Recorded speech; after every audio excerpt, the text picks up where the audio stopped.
The phone vibrated against the marble countertop like an angry wasp. Mother Thompson's name flashed across the screen, and my stomach knotted before I even picked up. 3 months of wedding planning had taught me exactly what that particular ringtone meant. Another battle was about to begin. "Selena, darling," her voice dripped honey-coated venom. "I've just heard the most disturbing news from the country club. You're planning to have the ceremony in your mother's backyard?" I traced my finger along the counter's edge, counting to 3 before responding. "Yes, Evelyn, it's intimate, meaningful, and absolutely unacceptable." The honey vanished. The Thompsons have hosted every wedding at St. Augustine's Cathedral for 4 generations. 4 generations, Selena. Do you understand what you're throwing away? My name is Selena, and I was about to become the family disappointment. Again, Michael agrees with me about keeping things simple, I said, though my voice wavered slightly. The truth was, Michael hadn't exactly agreed. He'd just stopped arguing about it. "Simple?" She spat the word like spoiled milk. "Is that what you call embarrassing our entire social circle? Richard is on the hospital board. I chair 3 charity committees. What will people think?" The familiar heat crept up my neck. They might think we're focused on what matters instead of, "What matters is family tradition. What matters is respect." Her voice rose sharply. "But I suppose you wouldn't understand that, coming from, well."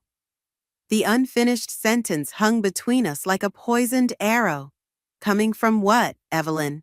A middle-class family? A public school education? A mother who worked as a librarian instead of organizing charity galas? "I need to go," I managed, my fingers white-knuckled around the phone. "Michael will be home soon. Just remember, darling, you're not just marrying Michael. You're marrying into the Thompson name, a name that means something in this city." The call ended, but I stood frozen, letting the phone's edge dig into my palm. Through the kitchen window, I could see Mom's backyard, the massive oak tree where Michael had proposed, the garden beds we'd spent weekends perfecting. It was beautiful, meaningful, and according to my future mother-in-law, completely worthless. I heard the front door open, followed by Michael's familiar footsteps. "Hey, babe, you okay? You look—" "Your mother called." The words came out sharper than intended. His shoulders tensed. "About the wedding?"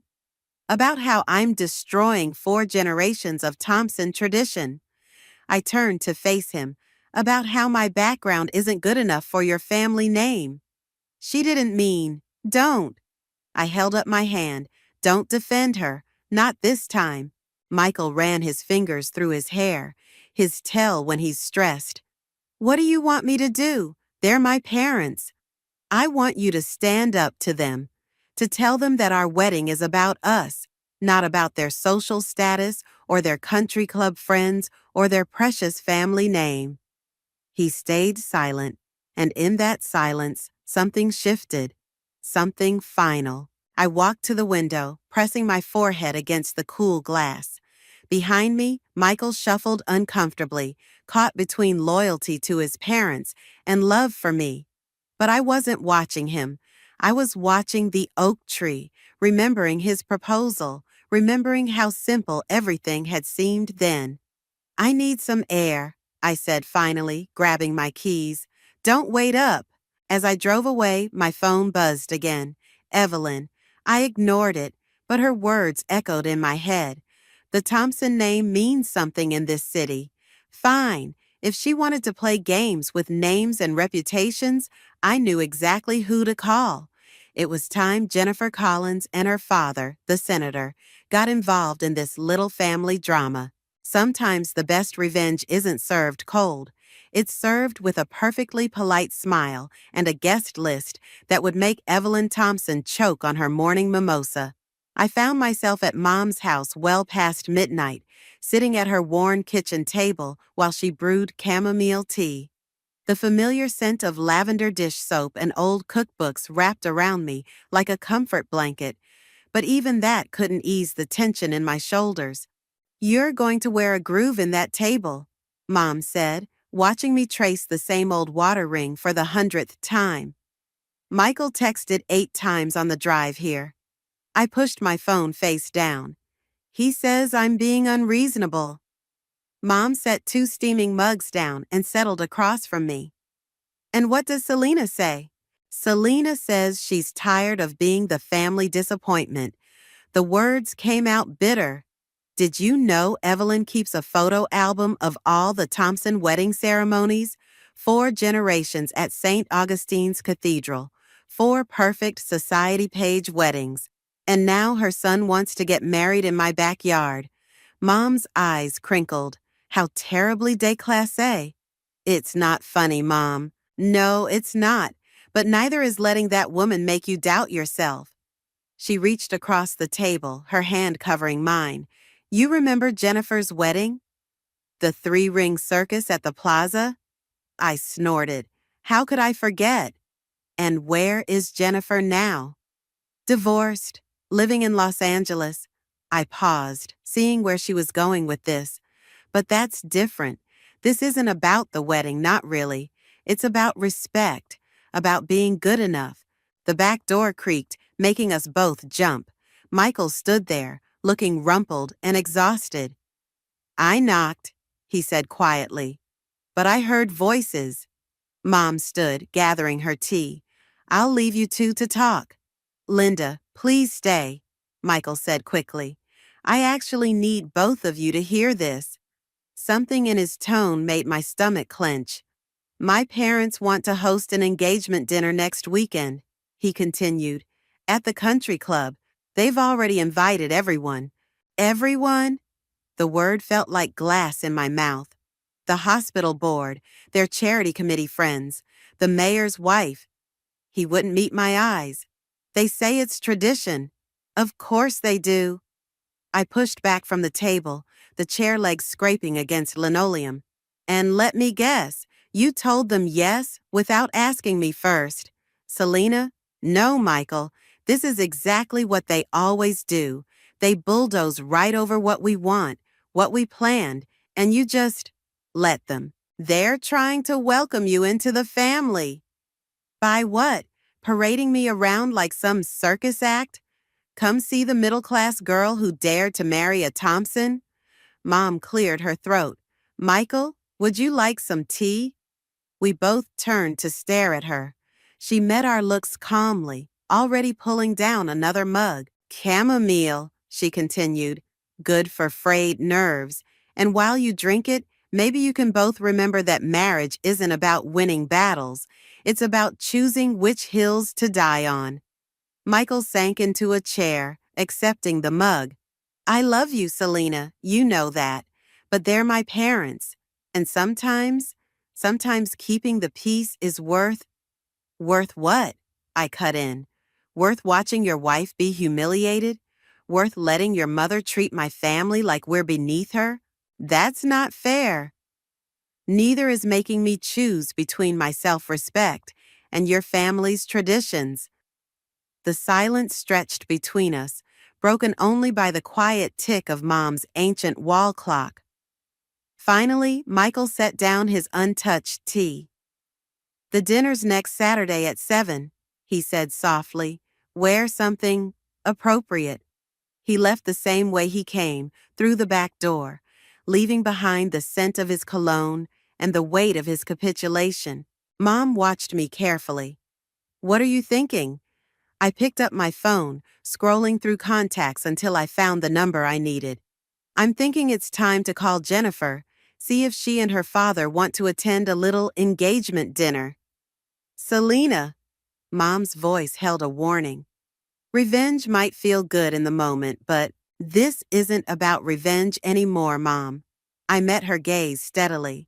"This is about showing Evelyn Thompson that her social circle isn't the only one that matters in this city." The phone rang once, twice, then Jennifer's familiar voice filled the line. "Selena, do you know what time it is?" "Hey, Jen, Remember how you always said you owed me one? Time to collect. The email from St. Augustine's Cathedral arrived 3 days before the engagement dinner.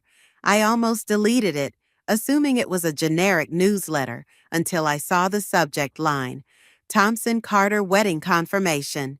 My coffee mug slipped from my fingers, shattering against the kitchen floor. "Honey?" Michael called from upstairs. "Everything okay?" I stared at my screen, reading and rereading the confirmation details. Deposit paid, date secured, all arranged under the names Evelyn and Richard Thompson. "Selena, did you know?" My voice came out eerily calm as Michael appeared in the doorway. "About the cathedral?" He froze, color draining from his face. "I can explain. They booked it behind our backs." I turned the laptop toward him. "And you knew?" "Mom called yesterday. She said they were just holding the date in case." "In case what?" The calm shattered. "In case I came to my senses? In case you finally convinced me to be the proper Thompson bride they want?" "They put down a non-refundable deposit." "Of course they did." I laughed, a sharp, ugly sound. "Because money is how they control everything. Everyone." Michael stepped carefully around the broken mug, reaching for me. "Baby, please, they're trying to help." "Stop." I backed away.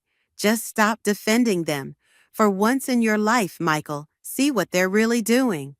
What they're doing is giving us a beautiful wedding." "No. What they're doing is making sure everyone knows that the Thompsons still control everything. That they can buy whatever they want, including their son's spine."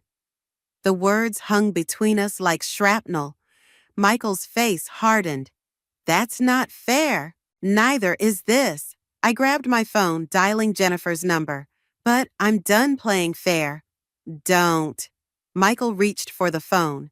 "Whatever you're planning," Jennifer answered on the second ring. "Perfect timing. Dad just confirmed he can make Saturday's dinner. He's bringing the governor, too. They're both in town for that education bill vote." Michael's eyes widened. "Wonderful," I said, holding his gaze. "Evelyn will be thrilled. She loves a full guest list." After hanging up, I turned back to my laptop, forwarding the cathedral email to my mother-in-law with 2 words. "Explain this." "The governor?" Michael's voice cracked. "Selena, what are you doing?" "Giving your mother exactly what she wants. A society event worth talking about." I started gathering my purse and keys, though probably not the way she imagined. "Where are you going?" "To buy a new dress for Saturday. Something appropriate." The word tasted like acid. "Your mother's always saying I need to dress more like a Thompson." "Don't do this." He caught my arm. "Please, we can talk to them together. Explain." "Explain what? That I'm not good enough for their precious cathedral? That your mother needs to control every aspect of our lives?" I pulled away. I tried talking. I tried compromising. Now I'm trying something else. "Revenge won't fix this." "No," I agreed, "but it might teach them something about respect." My phone buzzed. Evelyn calling, right on cue. I let it ring. "You know what the worst part is?" I turned at the door. "I actually believed you when you said you loved me more than your family's expectations. Guess we were both wrong about something." I left him standing there, surrounded by broken ceramic and broken promises. In my car, I finally checked Evelyn's voicemail. "Selena, darling." Her voice trembled with barely controlled rage. "We simply must discuss this misunderstanding about the cathedral and this guest list I'm hearing about. Call me immediately."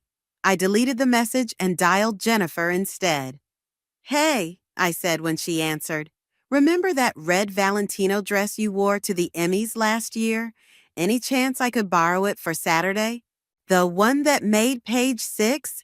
It's yours." She paused. "Are you sure about this? Mixing your in-laws with my father's political circle?" "Oh, I'm sure. I pulled into the parking lot of the same country club where the engagement dinner would be held. It's time the Thompsons learned they're not the only ones who know how to play social games. Through the windshield, I could see Evelyn's Mercedes already parked out front. Perfect.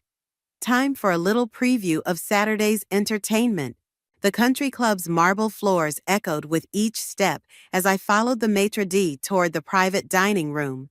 Through the doorway, I caught a glimpse of Evelyn's perfectly coiffed hair, her back straight as a ruler as she arranged place cards with military precision. I cleared my throat. Planning my engagement dinner without me? She startled, nearly dropping the card in her hand. Selena, I didn't expect. Clearly. I picked up one of the cards. Dr. and Mrs. Harrison Whitmore. Funny, I don't remember adding them to our guest list. Darling, please.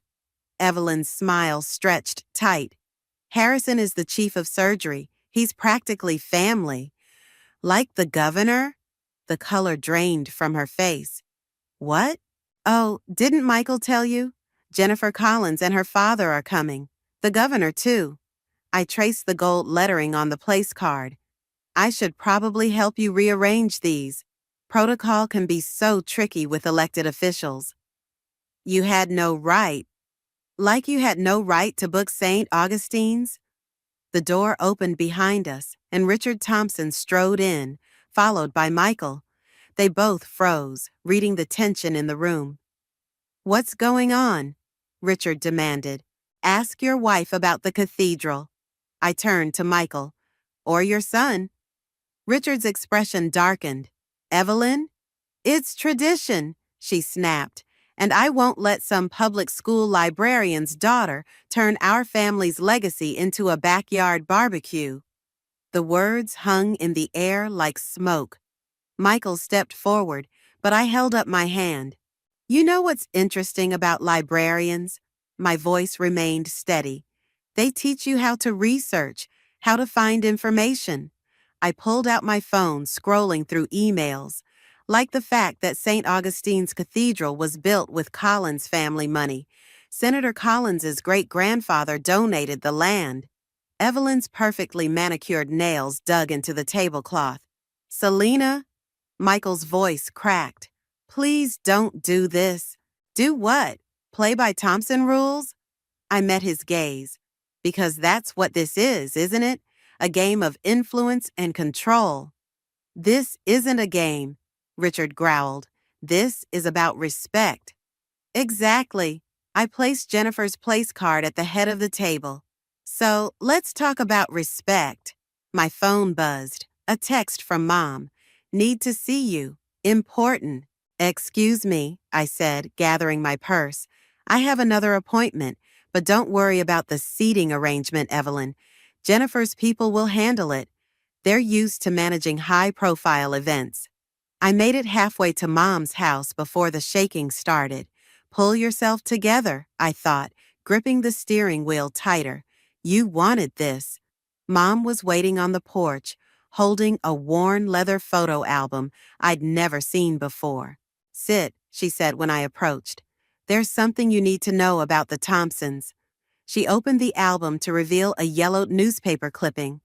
The headline read, Local Scandal, Thompson-Carter Wedding Called Off. Mom? Before I married your father, she said quietly, I was engaged to Richard Thompson. The world tilted sideways. What? Evelyn was the daughter of Richard's father's business partner. When she showed interest, Mom's fingers traced the headline. Well, some traditions are harder to break than others.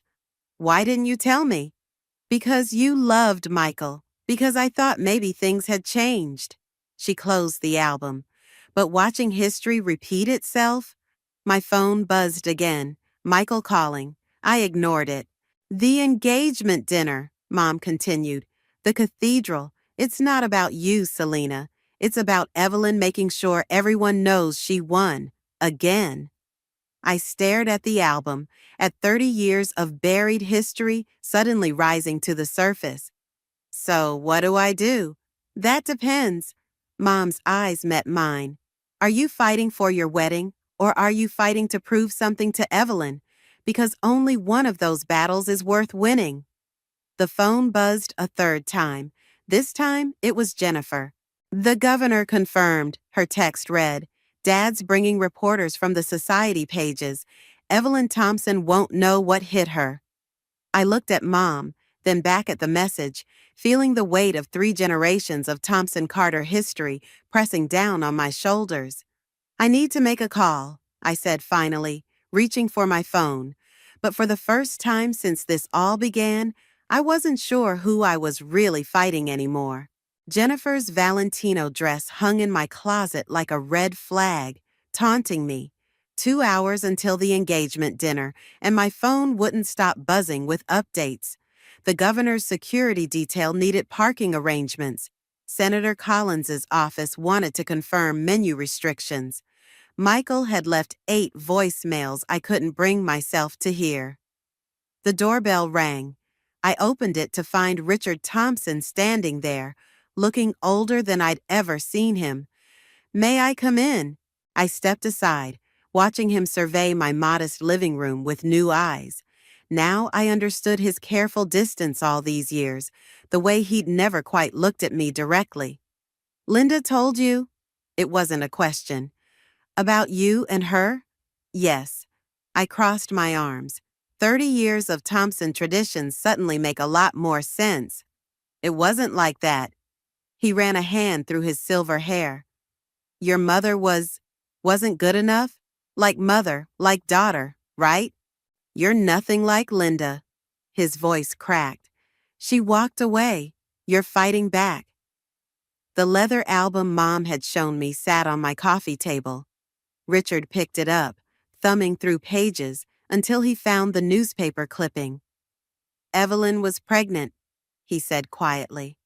"That's why, well, some choices aren't really choices at all." My carefully constructed anger wavered. "Why are you telling me this?" "Because you need to understand what you're really fighting against." He set down the album. "It's not about the cathedral or the country club. It's about fear. Fear of losing control, of change." He met my eyes. "Evelyn's terrified of ending up like her mother, abandoned for someone younger, someone more genuine." The irony wasn't lost on me. "So she made sure to strike first with Linda, and now she's doing it again with you." He pulled an envelope from his jacket. "These are the cathedral receipts, the deposit, everything." I stared at the envelope. "Why?" "Because I made the wrong choice 30 years ago. Because my son loves you the way I loved Linda." He placed the envelope on the table. "And because sometimes tradition needs to break before it can change." My phone buzzed again. Jennifer, confirming the society photographers were in position. "The dinner starts in 2 hours, I said. "I know." Richard headed for the door, then paused. "Whatever you decide, Selena, make sure you're fighting for the right reasons. Revenge might feel good tonight, but you'll have to live with the consequences tomorrow." After he left, I sat staring at the red dress, the envelope, my buzzing phone. Mom's words echoed. "Are you fighting for your wedding, or are you fighting to prove something?" I picked up my phone, dialing Michael's number. "Selena?" He answered on the first ring. "Thank God, I've been trying to—" "Meet me at the oak tree." My voice shook. "Where you proposed, now." "The dinner's in 2 hours. Mom's already—" "Please, Michael, just meet me there." I grabbed my keys, leaving the Valentino dress hanging in the closet. As I drove to Mom's house, to our oak tree, my phone exploded with messages. Jennifer asking about the photographers. Evelyn demanding confirmation about place settings. The governor's office requesting arrival protocols. I turned off my phone. The sun was setting when I pulled up, casting long shadows across Mom's backyard. Michael stood under the oak tree, still in his work clothes, looking lost. "I found out why your father hates my mother," I said, walking toward him, "and why your mother hates me." Selena? But that's not why I asked you here. I took his hands. I need to know something, and I need the truth. Are you marrying me because you love me, or because I'm your rebellion against Thompson traditions? His fingers tightened around mine. What? Because in 2 hours, I can destroy your mother's social standing. I can make headlines that'll haunt your family for years. I felt tears building. Or we can get in your car right now, drive to the country club, and play our parts in another perfect Thompson wedding. But I need to know what we're really fighting for. The oak tree creaked above us, branches swaying in the evening breeze. Everything hinged on his next words. My revenge, our future, 3 generations of Thompson Carter history. Michael opened his mouth to answer, and I held my breath. Michael's silence stretched like a shadow across Mom's backyard. Finally, he pulled his hands from mine and walked to the oak tree, pressing his palm against its rough bark. I got my first job offer in Seattle, he said quietly. Right after college, 6 figures, corner office, everything I'd worked for. I stayed rooted in place, unsure where this was going. Mom said it would kill Dad if I left. The family business, the Thompson legacy. He turned back to me. So I stayed, like I always stay. Michael? But you? His laugh was hollow. You make me wish I'd gotten on that plane. My phone buzzed in my pocket, probably Jennifer, wondering where I was. The engagement dinner would start in less than an hour. That's not an answer, I said. Yes, it is.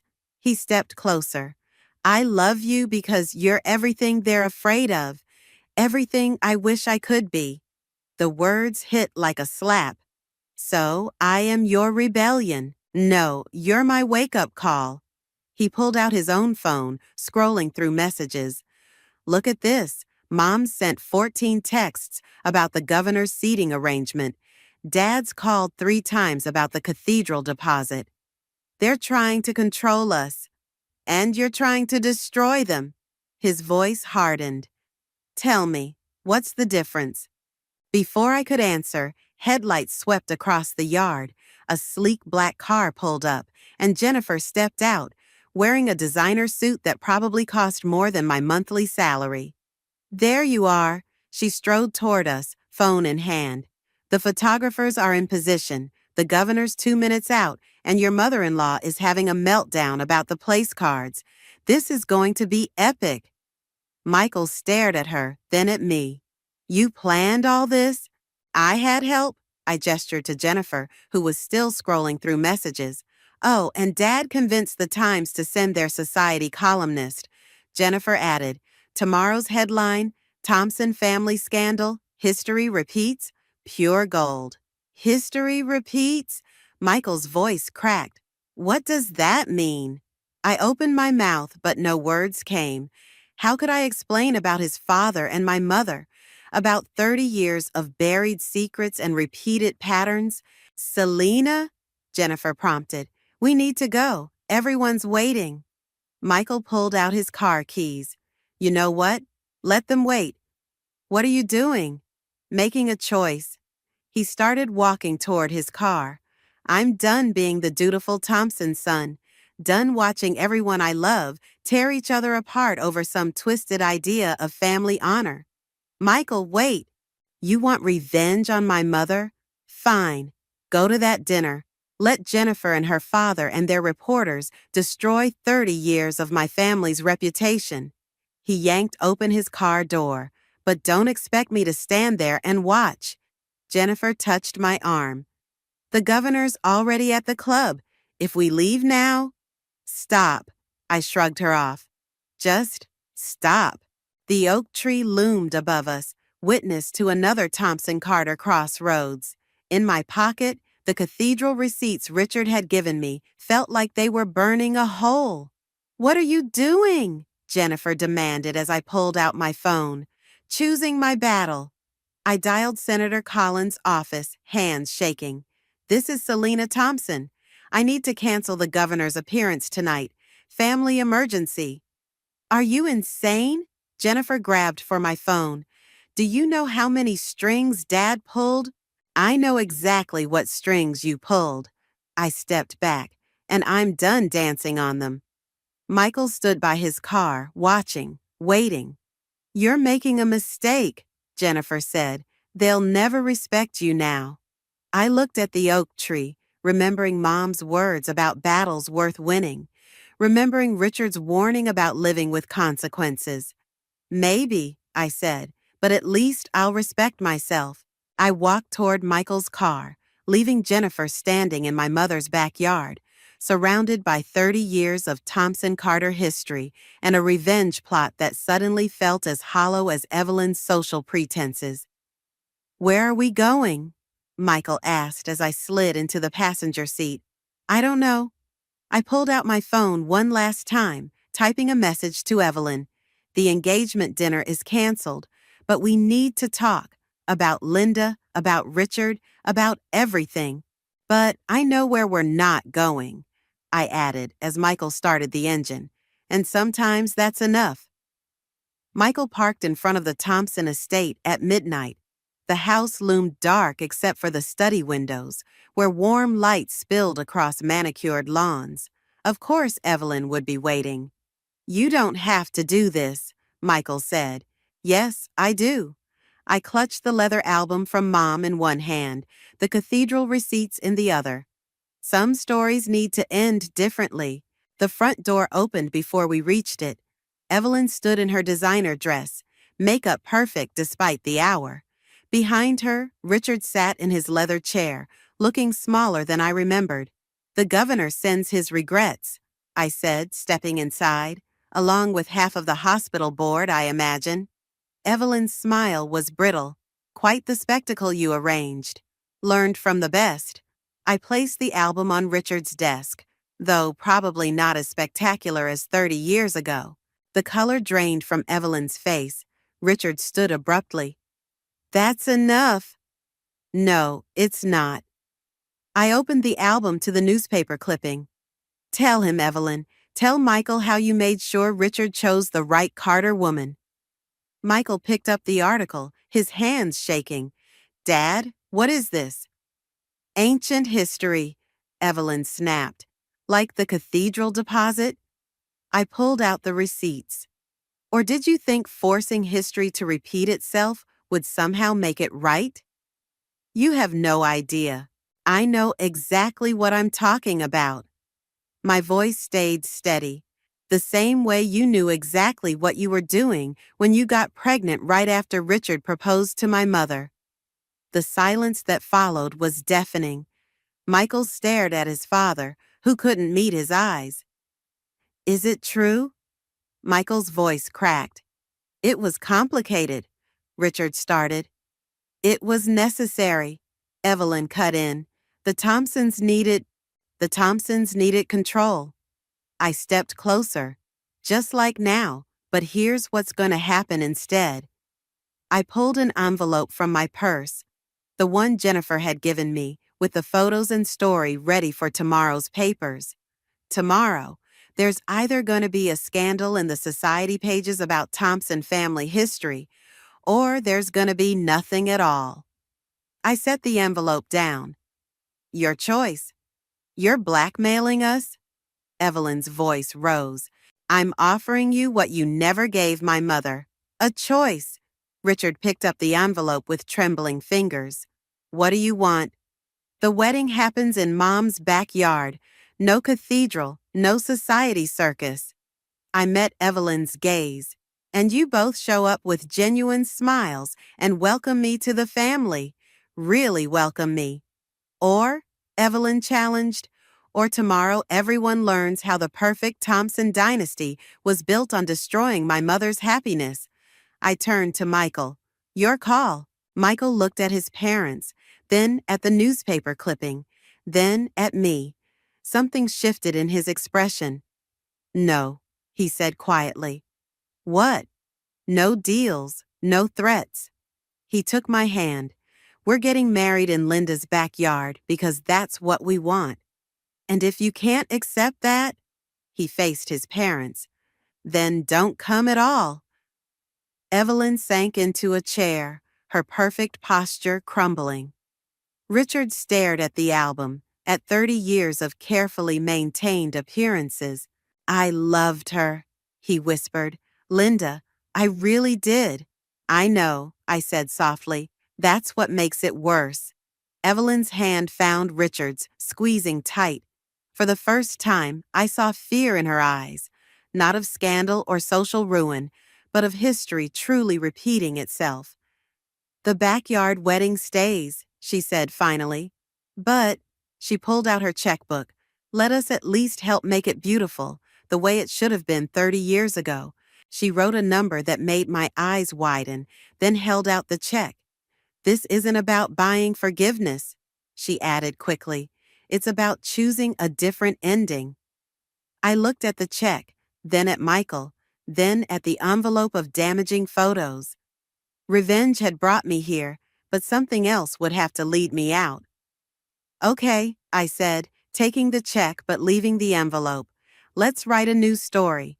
Michael squeezed my hand as dawn began to break outside, painting the Thompson estate in new light. Sometimes the best revenge isn't about destroying the past, it's about building a different future. The oak tree in Mom's backyard wore strings of fairy lights, like stars caught in its branches. White chairs dotted the lawn, and mason jars filled with wildflowers lined the makeshift aisle. Simple, perfect, exactly what we'd wanted from the start. I watched from the kitchen window as Evelyn adjusted a flower arrangement, her designer dress collecting grass stains as she knelt in the dirt. Richard stood nearby, deep in conversation with Mom, their body language careful but no longer strained. Quite a transformation, Jennifer said behind me. She'd arrived early wearing a simple sundress instead of her usual red carpet attire. Though Dad's disappointed about missing his photo op, some stories are better left untold. I turned to face her. Thank you for understanding. She shrugged, but her eyes were kind. You know, I always envied how you stood your ground. Even back in school, you knew exactly who you were. Not exactly. I fingered the check in my pocket, Evelyn's peace offering, still uncashed. Sometimes you have to lose yourself to find out who you really are. Through the window, I watched Michael arrive, carrying boxes of champagne. He paused to kiss his mother's cheek, and Evelyn's surprise melted into a genuine smile. You're not going to tell me what happened that night at their house, are you? Jennifer asked. Some bridges are better rebuilt than burned. Mom appeared in the doorway, holding a small package wrapped in aged paper. Ready? I nodded, following her upstairs to her bedroom. She placed the package in my hands. I was going to wear this, she said softly, the day I almost became a Thompson. Inside was a delicate pearl hairpin, its silver tarnished but beautiful. Mom, the past doesn't have to poison the future. She tucked the pin into my hair. Sometimes it just shows us where to build stronger foundations. The ceremony passed in a blur of sunset light and gentle breezes. No society photographers, no political connections, just family learning to become family. When Michael kissed me under the oak tree, Evelyn was crying. Real tears this time, not the carefully manufactured ones I'd seen at countless charity events. At the reception, Richard clinked his glass for a toast.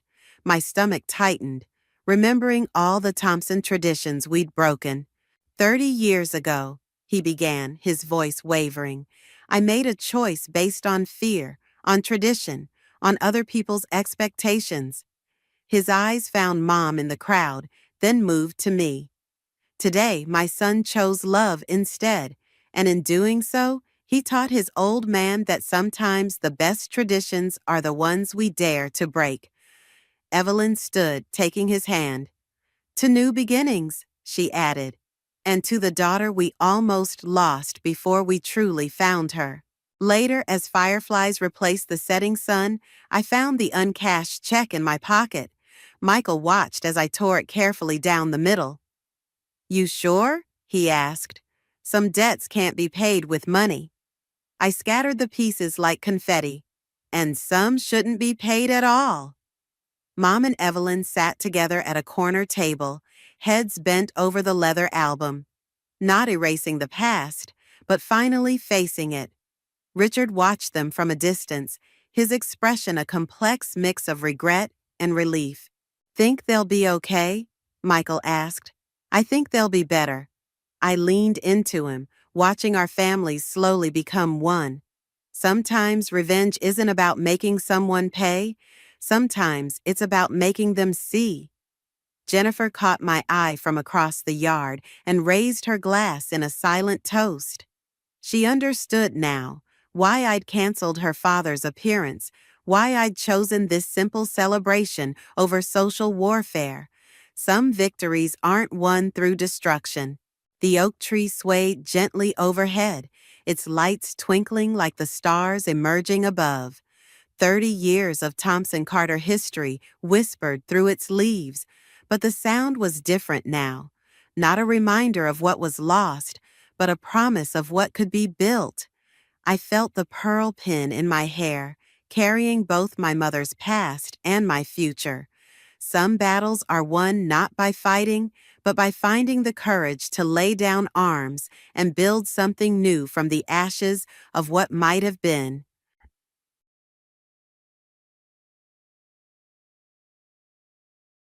I've had a challenging relationship with my sister, Sophia. She has always been viewed as the golden child by our family, a status that was solidified from a very young age. After facing significant health issues following my birth, my parents were advised against having more children. Defying the odds, they welcomed Sophia 3 years later, treating her birth as a miraculous event. This miracle baby status profoundly impacted her upbringing, with my parents lavishing her with attention and praise for every achievement, large or small. As the younger sibling, Sophia was always given the best of everything and celebrated extensively, a practice that was evident and acknowledged by everyone, including me.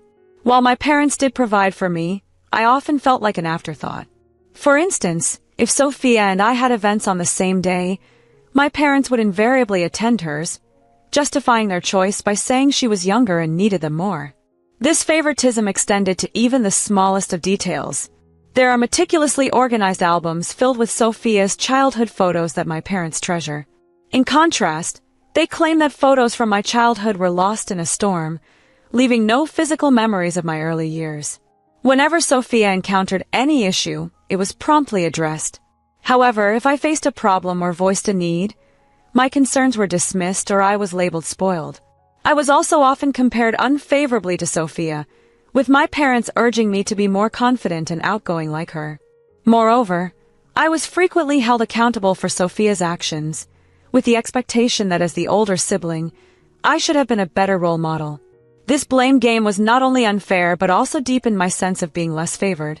Navigating these dynamics has been tough, especially during family gatherings where the disparity in treatment is most apparent.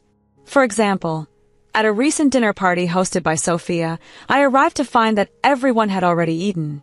Sophia then insisted that I clean up, relegating me to the role of a waitress, which was both humiliating and reflective of our roles within the family.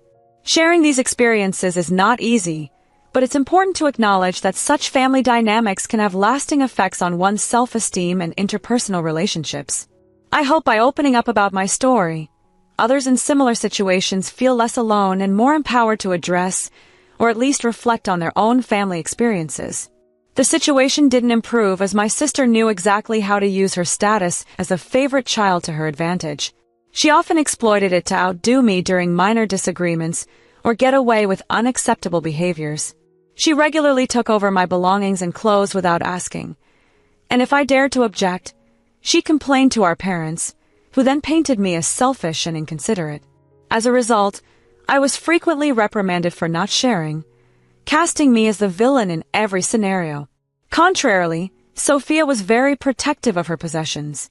When we shared a room, she strictly kept her side and belongings to herself, and even after we had separate rooms, She maintained rigid boundaries about her things but expected me to be open and giving with mine. This double standard was draining and demoralizing. Sophia's knack for manipulating situations in her favor, supported unwaveringly by our parents, left me feeling isolated and consistently undervalued. No matter what I did, I was always the one in the wrong, while Sophia could never do wrong in their eyes. This ongoing dynamic caused me to spiral into a deep depression. My self-esteem plummeted, and I developed significant self-image issues during my teenage years. The anxiety was suffocating, especially when Sophia instigated arguments or ridiculed me. I lived in constant dread of confrontation, and the aggressive arguments from my parents often pushed me to the edge of panic attacks. Feeling unseen and disregarded by my family, I felt trapped in a relentless cycle of emotional and psychological distress with nowhere to turn for support.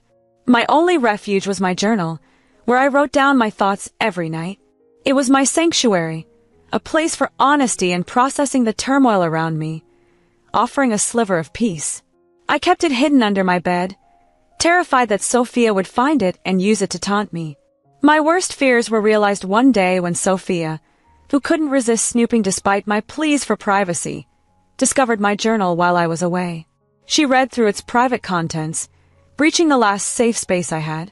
When I returned home that evening, I was met by the somber faces of my parents and Sophia in the living room. I feared the worst, perhaps a family tragedy, but the real shock came when my mother presented my journal. My heart sank as I stared in disbelief, and Sophia's smirk only deepened the sting of betrayal. In that moment of grave vulnerability, I was confronted by my mother's stern gaze, something I wasn't accustomed to. She questioned whether the words in my journal genuinely mirrored my deepest feelings. I remember feeling completely exposed. The journal was my sanctuary, the only place I felt safe to express the hurt and frustration simmering within me, away from any judgments. Yet there it was, my innermost thoughts stripped open before those very people who, inadvertently, were the reason behind those writings. Feeling overwhelmed by the intensity of the situation, a panic attack started to build as I struggled to find my voice. Quietly but firmly, I admitted that the journal did reflect my true thoughts, and that they had violated my privacy by reading it. My father expressed his concerns, calling me a psychopath, which bewildered me. My journal was filled with nothing but reflections on how their actions impacted me over the years, yet somehow, they saw these reflections as harbored hatred. The accusation stung deeply. My parents misinterpreted my words and labeled them as dark and sinister. Even my sister Sophia chimed in, embarrassed to associate with me, believing my behavior was abnormal. I attempted to defend myself, explaining that my entries were merely personal reflections, not attacks. They weren't meant for anyone else's eyes, nor were they invitations for judgment. But my family was relentless, fixated on the idea that I was the one with a problem. They announced plans to take me to a psychiatrist the following day, believing I posed a risk to myself or others. Their words, a blend of condescension and misplaced worry, made me feel like the problem, overshadowing the real issues at hand. This sense of betrayal was profound, and their approach only deepened my feelings of isolation and vulnerability. When I began sessions with a psychiatrist, my discomfort was palpable. I was embarrassed, feeling as though I had truly done something wrong. However, the psychiatrist was understanding and used my journal as a bridge to better understand my experiences. She would read entries and ask thoughtful questions, which gradually made me more comfortable. This helped me open up, providing a way to process my feelings constructively. For me, writing down my thoughts has always been easier than expressing them out loud, so my journal became a crucial part of therapy. It allowed my therapist to see a more vivid picture of my struggles. Over time, as I became more comfortable with her, I opened up about how my family had always treated me, sharing experiences of favoritism, blame, emotional neglect, and the deep-seated feelings of isolation and worthlessness that I'd endured for years. For the first time, I felt heard and validated. The journey was slow and often painful, but it gradually became clear that my feelings were valid and that I wasn't the problem, despite what my family had led me to believe. The turning point came when my psychiatrist confronted my parents in a session, revealing the damaging effects of their neglect and favoritism. Initially defensive and unwilling to take responsibility, They claim their hard work and provision for me should have made me feel grateful rather than accusatory. However, my therapist pressed on, detailing how their actions from my childhood had caused me significant emotional damage, leading to anxiety and depression. By the end of that intense session, my parents were left silent and embarrassed, confronted with the reality of their actions. Yet, the resolution I hoped for didn't materialize. On the way home, my father announced that I could no longer see my psychiatrist, claiming bias. My mother agreed, saying that since I blamed them for everything, continuing therapy was a waste of money. I was devastated. Despite the breakthroughs in therapy, they remained in denial, turning the blame back onto me. Despite feeling powerless as a minor unable to continue therapy without their consent, the sessions had equipped me with tools to manage my emotions and gave me a clearer perspective on my life. I knew then that the only person who could change my situation was myself. I threw myself into my studies, aiming to excel academically to secure a place at a good university, my ticket out of the toxic environment.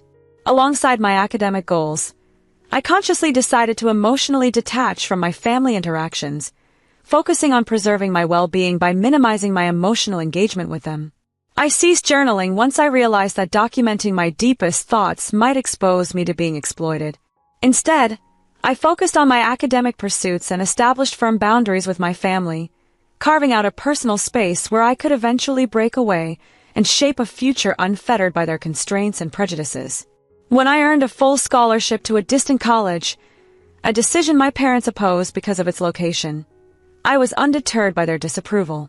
Determined, I took all my essential documents with me as I moved out. Unbeknownst to my parents, that departure marked the beginning of a long period of minimal contact. Throughout my college years, despite their efforts to reach out or visit, I maintained my distance, rarely interacting with them and never returning home during holidays. When they attempted to guilt me into visiting, I quickly withdrew, refusing to be manipulated or blamed. I also severed ties with my sister, treating her as if she no longer existed. With the independence I had fiercely fought for, I focused on my future. After graduating, I secured an excellent job and moved forward without looking back, continuing to keep an emotional distance from my parents. Everything shifted when I was about to marry the love of my life.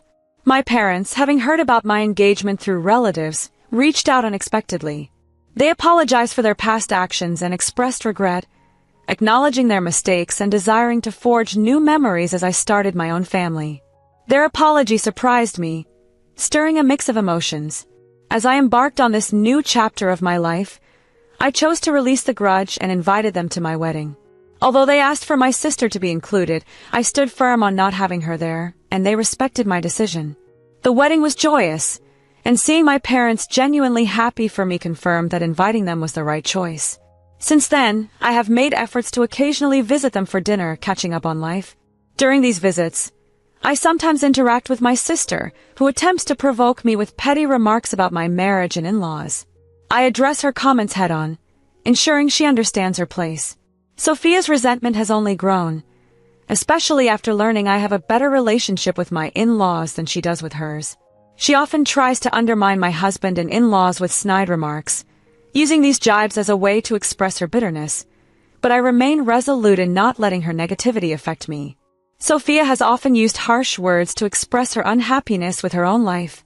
My dad has noticed her doing this multiple times and has even asked her to stop, but she persists in making these unkind remarks. About 4 months ago, I was thrilled to learn I was expecting. Since my husband earns significantly more than I do, we both agreed it would be wise for me to pause my career and focus on our forthcoming child. This decision received wholehearted support from my husband and his parents, who have been nothing but supportive and helpful. When Sophia learned I had quit my job to focus on my pregnancy, she became very angry. Her frustration was due to her own circumstances. Her husband had never allowed her to be a stay-at-home mom since they needed both incomes. Unlike me, Sophia had to continue working through her pregnancy, which she found very stressful. Now, whenever we meet, she expresses her displeasure by criticizing my choice to stay at home, calling me foolish and claiming it's demeaning to be a stay-at-home parent. I've often brushed off her comments, reminding her that I can rejoin the workforce anytime, thanks to my extensive experience. However, Sophia has twisted my decision, suggesting my husband is controlling and that I should not have paused my career. It's ironic because stepping back from work was entirely my decision. I realize her negative remarks stem more from her own dissatisfaction than any genuine concern about my choices. That's why I've been keeping my distance from her, to stay calm and enjoy my pregnancy. A week ago, Sophia invited me to a dinner party she was hosting with our entire family and her in-laws. Considering I hadn't been out much, I viewed this as a good opportunity to socialize. I expected that with many people around, Sophia would focus less on me, which encouraged me to accept her invitation. Unfortunately, the evening didn't unfold as anticipated. My husband was delayed by last-minute work obligations, which made us significantly late. He was stressed and kept apologizing for not being able to leave work on time. I reassured him that these things happen, and it wasn't a big deal. When we finally arrived, most guests had finished eating and were chatting away, and even my parents had gone home as my dad prefers not to drive late. Sophia immediately rebuked us for our tardiness. Despite the rocky start, I was glad to have not canceled and felt it was better to show up late than never. Although I did not hold her responsible for feeling exasperated, I felt compelled to offer an apology for my husband, who was clearly mortified by the ordeal. She graciously led him to a chair and served him a meal, which brought some relief. However, shortly after, she ushered me into the kitchen to share some disappointing news. As everyone else had already gone back for seconds and thirds, there was unfortunately no food remaining for me. Despite my growing hunger, exacerbated by my pregnancy, I refrained from making a scene. Recognizing that our delay had contributed to the situation, I proposed ordering something online to eat, ensuring I wouldn't be an imposition. She agreed to place the order, which I appreciated. Yet the situation took a turn when she implied that, due to my late arrival and lack of assistance throughout the evening, it would only be fair for me to help by washing the dishes. I was taken aback and expressed my dismay, feeling it was unfair to equate my tardiness with a duty to perform chores at a gathering I was invited to. Her response was swift and severe. In a stern whisper, she reminded me that as her sister, I should be more supportive, especially considering the effort she had put into hosting. She mentioned that even our mother had helped during the meal. Her expectations seemed excessive. I retorted that if she felt the event was too much for her, perhaps she should not have invited so many guests. Her dismissive attitude stung, and she accused me of being unable to grasp her challenges. Her words grew harsher, criticizing my role at home now that I was pregnant, likening me to a servant for my husband, a remark that deeply hurt. Feeling emotionally battered and not wanting to break down in front of her, I escaped to a spare bedroom to gather my thoughts. Once alone, the panic that I had managed to keep at bay began to engulf me, making it hard to breathe. I hoped fervently that my husband or anyone else would remain unaware of my distress. This solitude was necessary for me to calm my nerves and regain composure. After some time to cool down, I realized how crucial it was to address this conflict with Sophia. Her persistent demeaning comments were unacceptable, and I resolved that it was time to confront her behavior and assert my boundaries. As I prepared to speak with her, I was determined to make it clear that such treatment could not continue. After I moved out of my parents' home, I made sure to bring my journal along. Over the years, I began digitizing the pages and storing them in my email to preserve my entries. This proved useful when I recently stumbled upon photos of these diary entries, which captured many instances where my sister, Sophia, had mistreated me. The night before my husband and I were due to visit Sophia, I decided to share these photos with her husband, Henry. I knew my parents wouldn't adequately address Sophia's behavior, they'd just give her a mild scolding, so I turned to Henry, who had a certain influence over her. Accompanying the photos, I sent Henry a message detailing the years of bullying I endured from Sophia, including a recent incident where she had me clean up after a dinner party, highlighting her ongoing jealousy and resentment towards me. My intent was to give Henry a clearer understanding of his wife's behavior, hoping it might lead to some form of intervention. As expected, this revelation sparked a significant argument between Sophia and Henry, who was shocked to learn about the extent of the bullying. This dispute changed how Henry saw Sophia, casting a new light on their relationship. My mother blamed me for their quarrel, believing I had overstepped by exposing Sophia, while my father remained more neutral. Despite this, my husband fully supported my actions. After learning about the incident, He confronted Sophia to express his dismay and to make it clear that her derogatory remarks about our family were unacceptable. In a follow-up, Henry's anger towards Sophia was compounded by his family's long-standing views of her as selfish and inconsiderate. This wasn't new to them, as Sophia often blamed others in conflicts without acknowledging her own faults. Sharing my journal entries was eye-opening for Henry, who, despite his love for Sophia, was now confronted with a history of tension between Sophia and me that she had never disclosed. This lack of transparency was a revelation for Henry, who had never fully realized the strained dynamics between Sophia and me until now. This has led to a broader reconsideration of their relationship, pushing Henry to confront issues that had been brushed aside for too long. Henry recently contacted me to discuss our familial issues, revealing that he had only known a superficial version of my relationship with my sister, Sophia. Our conversation provided him with a deeper insight, significantly changing his perception of the dynamics within our family. He confessed that this new understanding aligned with certain suspicions his own family had harbored about Sophia. During our detailed phone conversation, I shared my childhood experiences, highlighting how our parents had consistently favored Sophia over me. I recounted the efforts my psychiatrist made to address these familial issues, which my parents ignored until I nearly severed ties with them after moving away for college. Henry also opened up about his interactions with Sophia, noting similarities in how she treated both of us. Previously, he had dismissed her behavior as merely part of her personality. However, learning about the extent of her bullying throughout my life led him to reconsider their relationship. He even expressed concerns about how she might be treating their child when he's not around. In response to these revelations, my sister blamed me for the upheaval and sent several harsh messages, which ceased only when my husband intervened. Meanwhile, my mother has been pressuring me to apologize and minimize the childhood incidents, but I've refused, making it clear that such demands would lead to cutting ties. My father, however, seems to understand my actions. Now the decision lies with Henry. He must consider the best path forward for himself and his family. Regardless of the outcome, I stand by my decision to bring these issues to light, unapologetic for exposing the truth about Sophia's behavior. I remain committed to ensuring she can no longer harm others under the guise of trivial familial squabbles.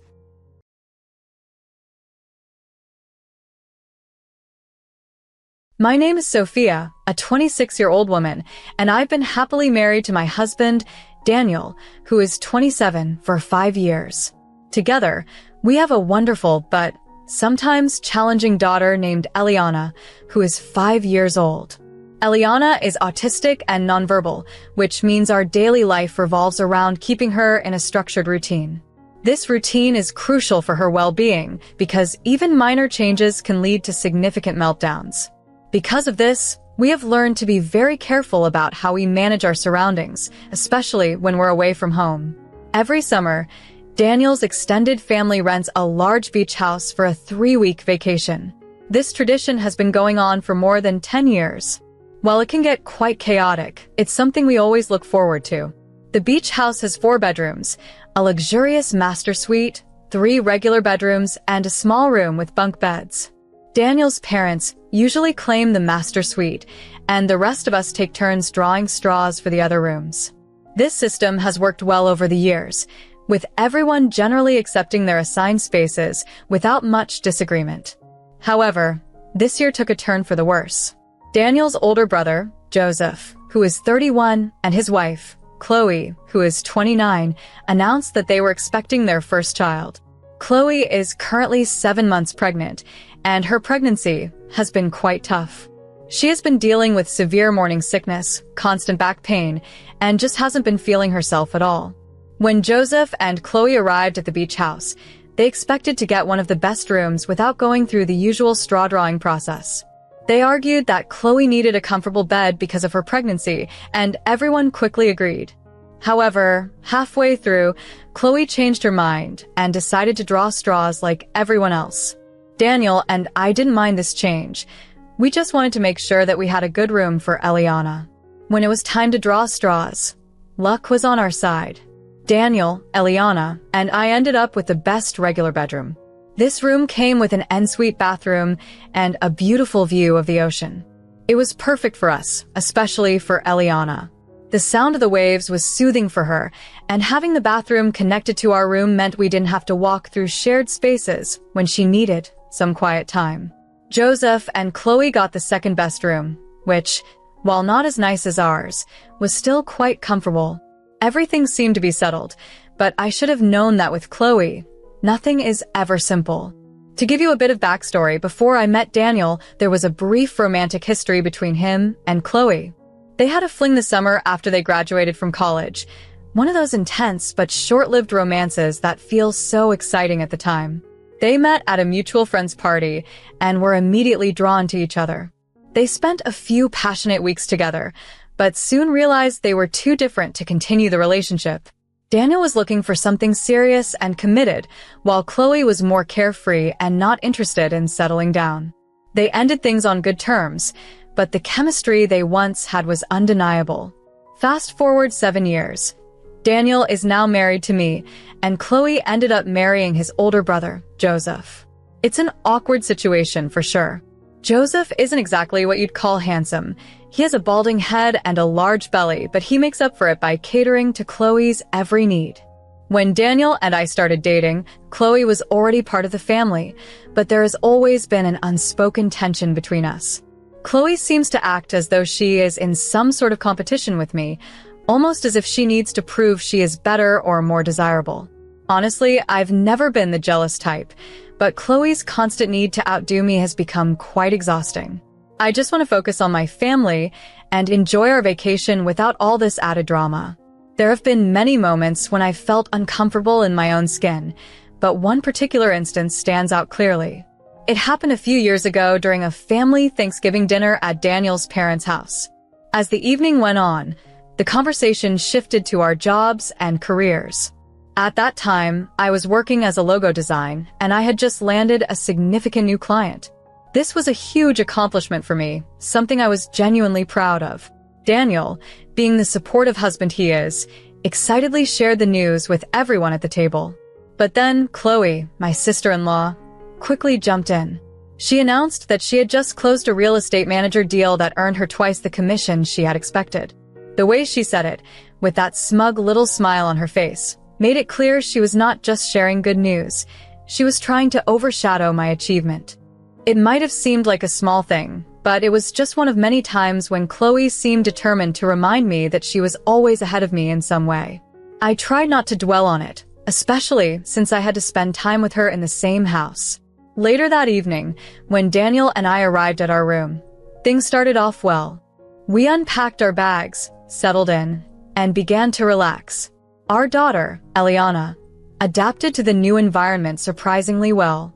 She loved looking out the window and watching the waves crash on the shore. Daniel and I felt relieved because Eliana's happiness and comfort are always our top priorities. However, during dinner on the first night, the mood shifted. Chloe began to voice her complaints about their room. She said the mattress was too hard, the room was too close to the street, and the noise from outside was keeping her awake. She also mentioned that the mosquito issue was unbearable because she couldn't open the windows. At first, we all listened sympathetically, but then Joseph, her husband, suggested that Daniel and I should switch rooms with them to make Chloe more comfortable. I was taken aback. It wasn't just the request that surprised me. It was the way it was presented, as if it was a given that we would immediately agree.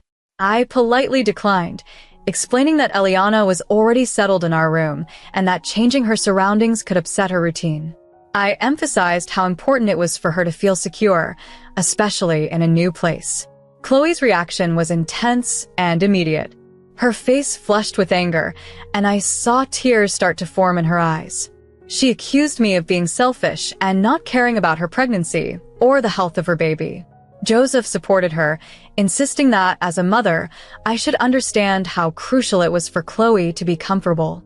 They both acted as though I was intentionally making things difficult for them when, in reality, I was simply trying to protect my daughter's well-being.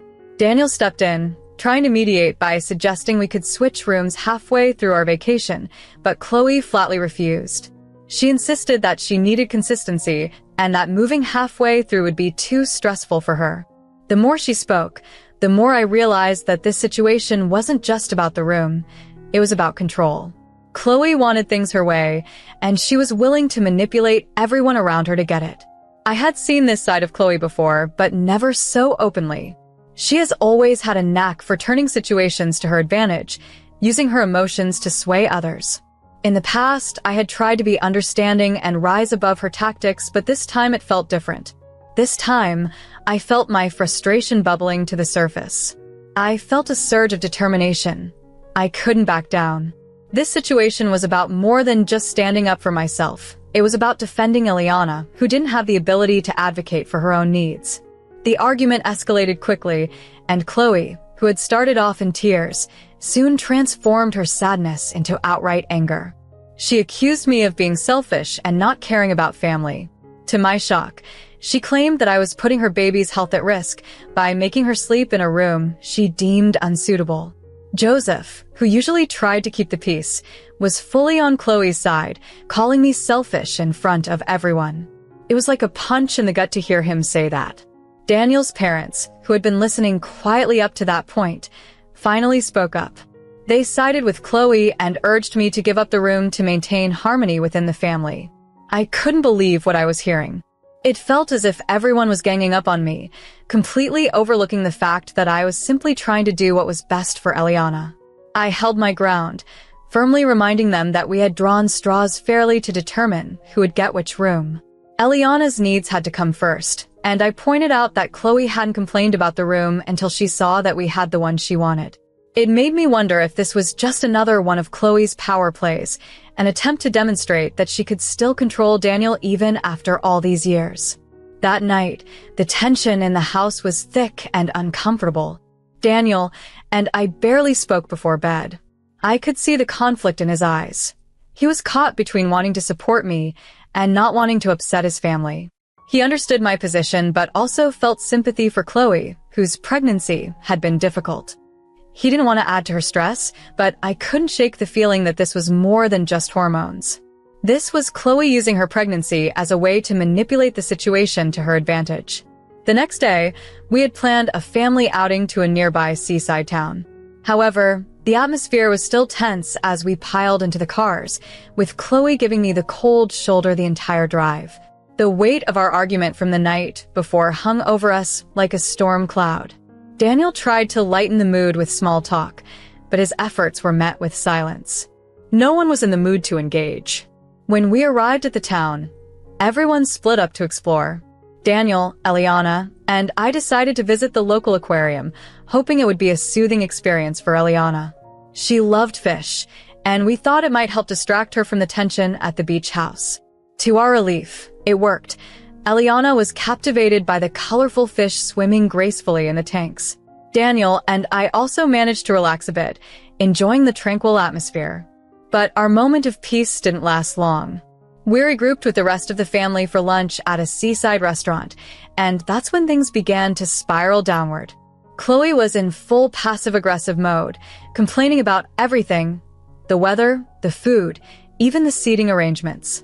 She made a point of loudly expressing how hard it was for her to walk around in her condition, casting pointed looks in my direction, as if to say, "Look at what you're putting me through." Her words were laced with venom but wrapped in a sickly sweet tone that made it hard for anyone to confront her directly. Things escalated further when the waiter brought out the food. Chloe took one look at her plate and wrinkled her nose in disgust.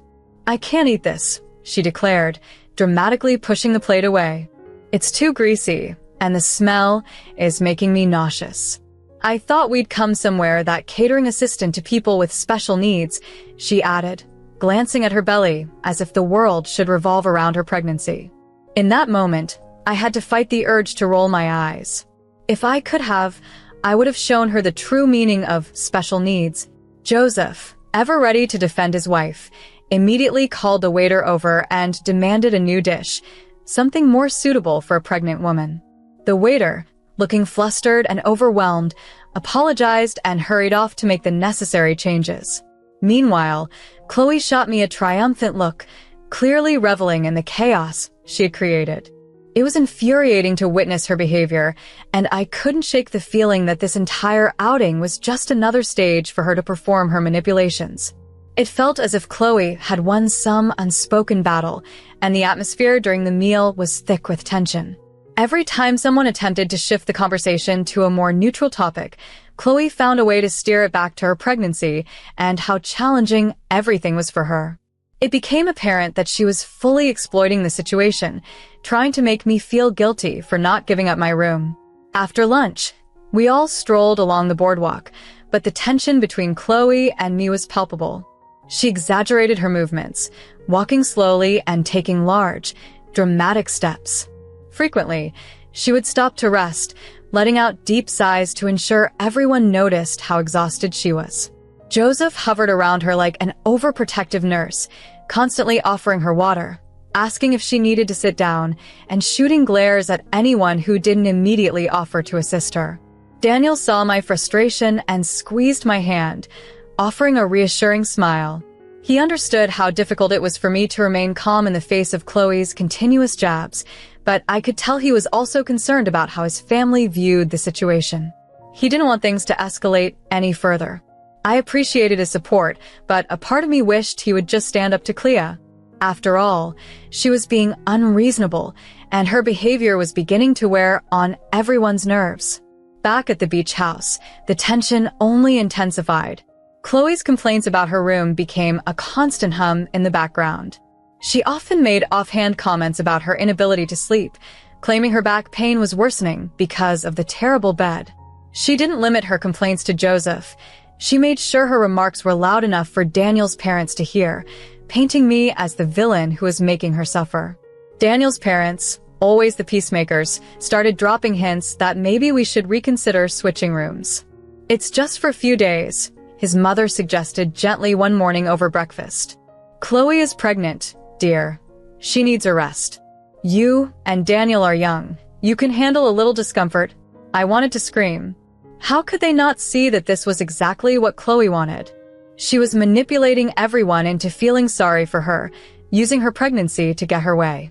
I knew that giving in now would only set a precedent for future vacations and affect our entire relationship. If I gave up my room this time, what would Chloe demand next? How could I look Eliana in the eye, knowing I had put her needs second to Chloe tantrums?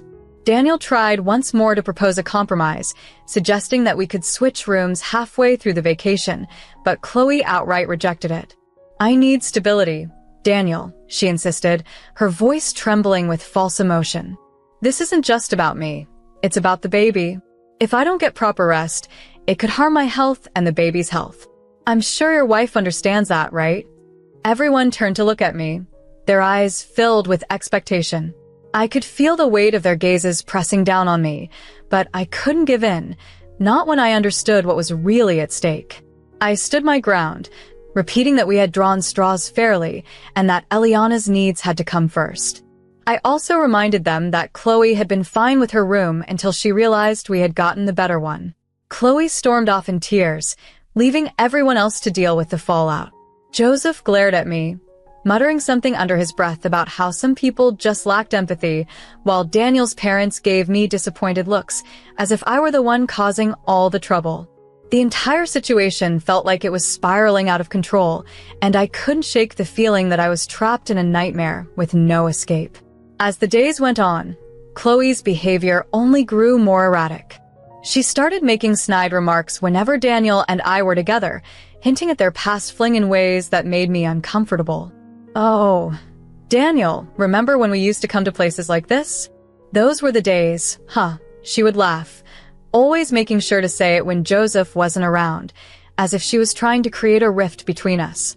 One afternoon, we had planned a group outing to a nearby nature reserve, intending it to be a relaxing day filled with hiking and picnicking, something everyone could enjoy together. But with Chloe's unpredictable behavior, I wasn't so sure how it would go. As soon as we arrived at the hiking spot, Chloe began to complain loudly. She insisted that, due to her condition, she couldn't possibly manage a hike. In her view, we were being inconsiderate for dragging her out to take part in such a physically demanding activity. Almost immediately, Daniel's parents offered to stay behind with her, but Chloe was quick to reject their help. "I don't want to ruin the day for anyone," she said, forcing a smile that didn't quite reach her eyes. "You all go ahead. Daniel can stay with me.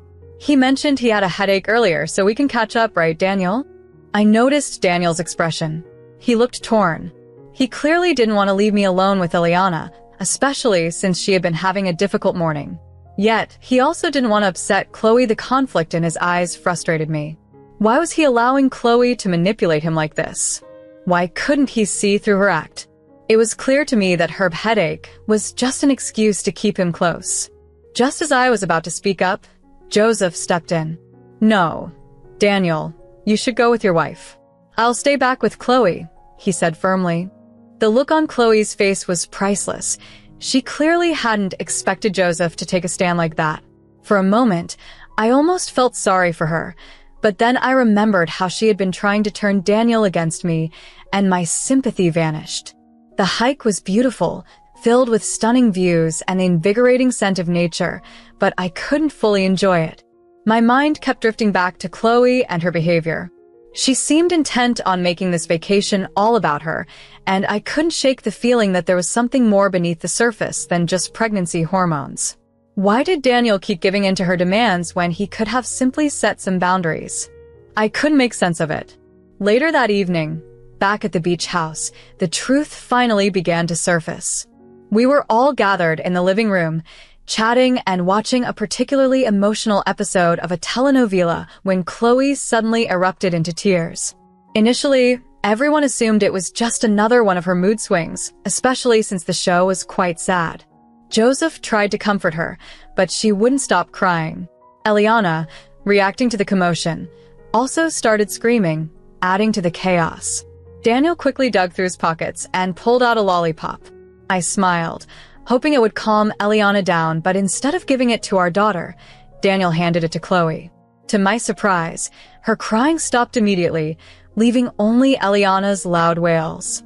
I frowned in disappointment, glancing at Daniel with confusion as I held Eliana close.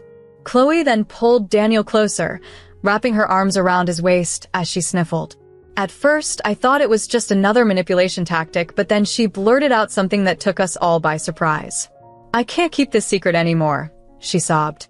I'm so sorry, Joseph, but the baby, it's not yours. The room fell silent, as if all the air had been sucked out. A heavy stillness enveloped us as Joseph stared at Chloe, his face a mixture of confusion and pain. What do you mean? He asked slowly, almost as if he couldn't bear to believe her words. Taking a deep breath, Chloe whispered, It's Daniel's. She bowed her head, but I could see a smile on her face. My heart sank. For a moment, I thought I must have misheard her. There was no way she could have said what I thought she just did. Yet, the smile she flashed at me confirmed that she was indeed telling the truth. Daniel looked as stunned as I felt. What are you talking about, Chloe? He demanded, his voice rising in anger. How could the baby possibly be mine? Chloe quickly switched her expression, gathering tears in her eyes as if she were putting on a show. She explained how, during a rough patch in her marriage with Joseph, she and Daniel had briefly reconnected for just one night. It was a moment of weakness, she claimed. I regret it more than anything. My mind raced as I tried to process her words. I felt as if my whole world was crumbling around me. I looked at Daniel, desperately searching his face for some sign that this was all just a terrible misunderstanding. I wanted to believe he would deny her accusations, but all I saw reflected back was shock and disbelief. Joseph's reaction was even more intense. He stood up, his face flushed with rage. You slept with my brother? He shouted, his voice shaking with fury. After everything we've been through. You did this to me? Daniel remained frozen in place, caught in a whirlwind of emotions, unable to respond as the weight of Chloe's revelation hung heavily in the air. The chaos of the moment swirled around us, leaving each of us grappling with the shocking truth that had just been revealed. I was in a state of disbelief. The expression on Daniel's face spoke volumes, revealing the truth I had dreaded to confront. I knew Chloe wasn't lying. She seemed confident, almost smug. It was clear to me that Chloe didn't regret her actions, yet I felt compelled to ask, when did this happen? She smirked and began counting off the days on her fingers. A rainy night in June, she said. I scrambled to recall where I was at that time, desperately trying to piece together the puzzle. One particular night stood out in my mind, the night Eliana had a major meltdown. It was one of those nights where it felt like everything was falling apart. Eliana was crying so hard that I thought she might suffocate from her tears. I had to rush her to the pediatric unit for help. I remember Daniel saying he was working the overnight shift, and since the rain was pouring down heavily, I told him not to come. Little did I know he was with another woman at that very moment. Before Daniel could explain himself, before he could utter a single word, I slapped Chloe across the face. My anger was uncontrollable, and at that moment, nothing mattered to me except the betrayal I felt. How could she do this to me? To our family? How could he? My vision blurred with rage. Daniel tried to approach me, but I couldn't contain myself. I swung at him, throwing punches, shoving him away, desperate to distance myself from the man I once trusted, the man who had betrayed me in the worst possible way. The very woman he had repeatedly assured me I had nothing to worry about was the one with whom he had crossed that line. It felt like a whirlwind of chaos as Daniel's parents got involved, adding another layer of distress to the situation. His mother had the nerve to tell me I was overreacting, insisting I needed to calm down. Overreacting? My husband had just fathered a child with his brother's wife, and I was the one in the wrong. As if that wasn't enough, Daniel's mother went on to say we needed to think about what was best for everyone involved. By everyone, she meant Chloe, the baby, and even Daniel and herself. She had the audacity to suggest that maybe this baby was fate, a solution to our problems because Eliana had been challenging. Did she really just imply that Eliana wasn't normal? Was she justifying this affair, this betrayal, because of our daughter's struggles? My hands trembled in disbelief, and I felt nausea rising in my throat. Finally, Daniel seemed to snap out of his stupor and try to defend Eliana, but his mother wouldn't relent. She kept insisting we needed to be reasonable and think about the future. I was done. I could not endure another moment of this madness. Grabbing my keys, I headed for the door, pulling Eliana along with me. Daniel attempted to stop me, saying we needed to talk, but what was left to say? He had made his choice the moment he slept with Chloe, and now he had to face the consequences. I stormed out of the beach house, not daring to look back. My hands shook so violently that it took me several attempts to start the car. I drove away, desperate to put as much distance as possible between myself and the wreckage of my marriage. Now, as I sit in a nearby hotel, I find myself on Reddit, pouring my heart out. I'm devastated and seething with anger, but a small part of me wonders if I could have handled everything differently.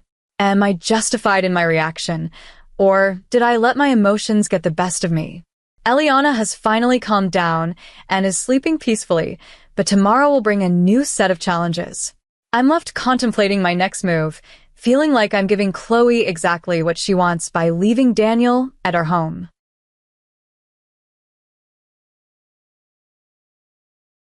My brother-in-law decided to divorce my Ellie after he discovered she had been cheating on him with one of his friends. This revelation came at an inconvenient time for me, as it happened just over a week before my own wedding day. Although Ellie and I aren't particularly close, my parents urged me to delay my wedding for a year, believing that the event would be too distressing for her, whom they still saw as blameless despite clear evidence to the contrary. Their perspective baffled me. Ellie was found exchanging incriminating texts with her husband's friend, which my parents dismissed as harmless flirting, even though plans for Ellie to meet him had been made multiple times. Despite these plans never coming to fruition, the intent alone was troubling enough, and I felt my brother-in-law was justified in seeking a divorce.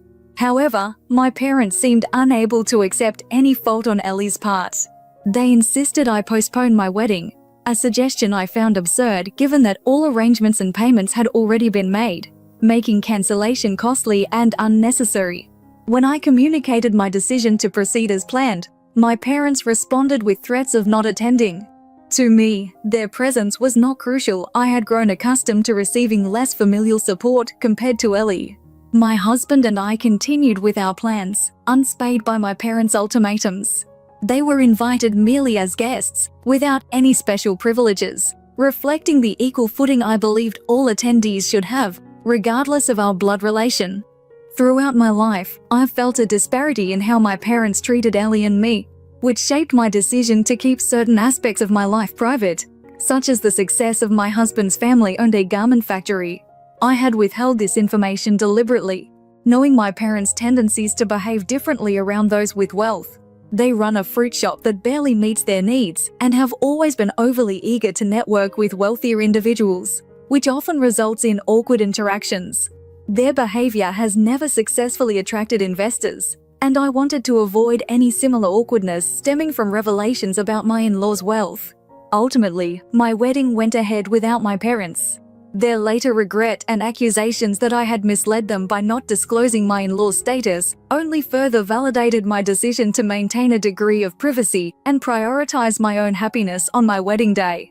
Over the years, I've observed how my family, including some relatives and their friends, have awkwardly tried to impress others in social settings, which often left me feeling embarrassed and disconnected from them.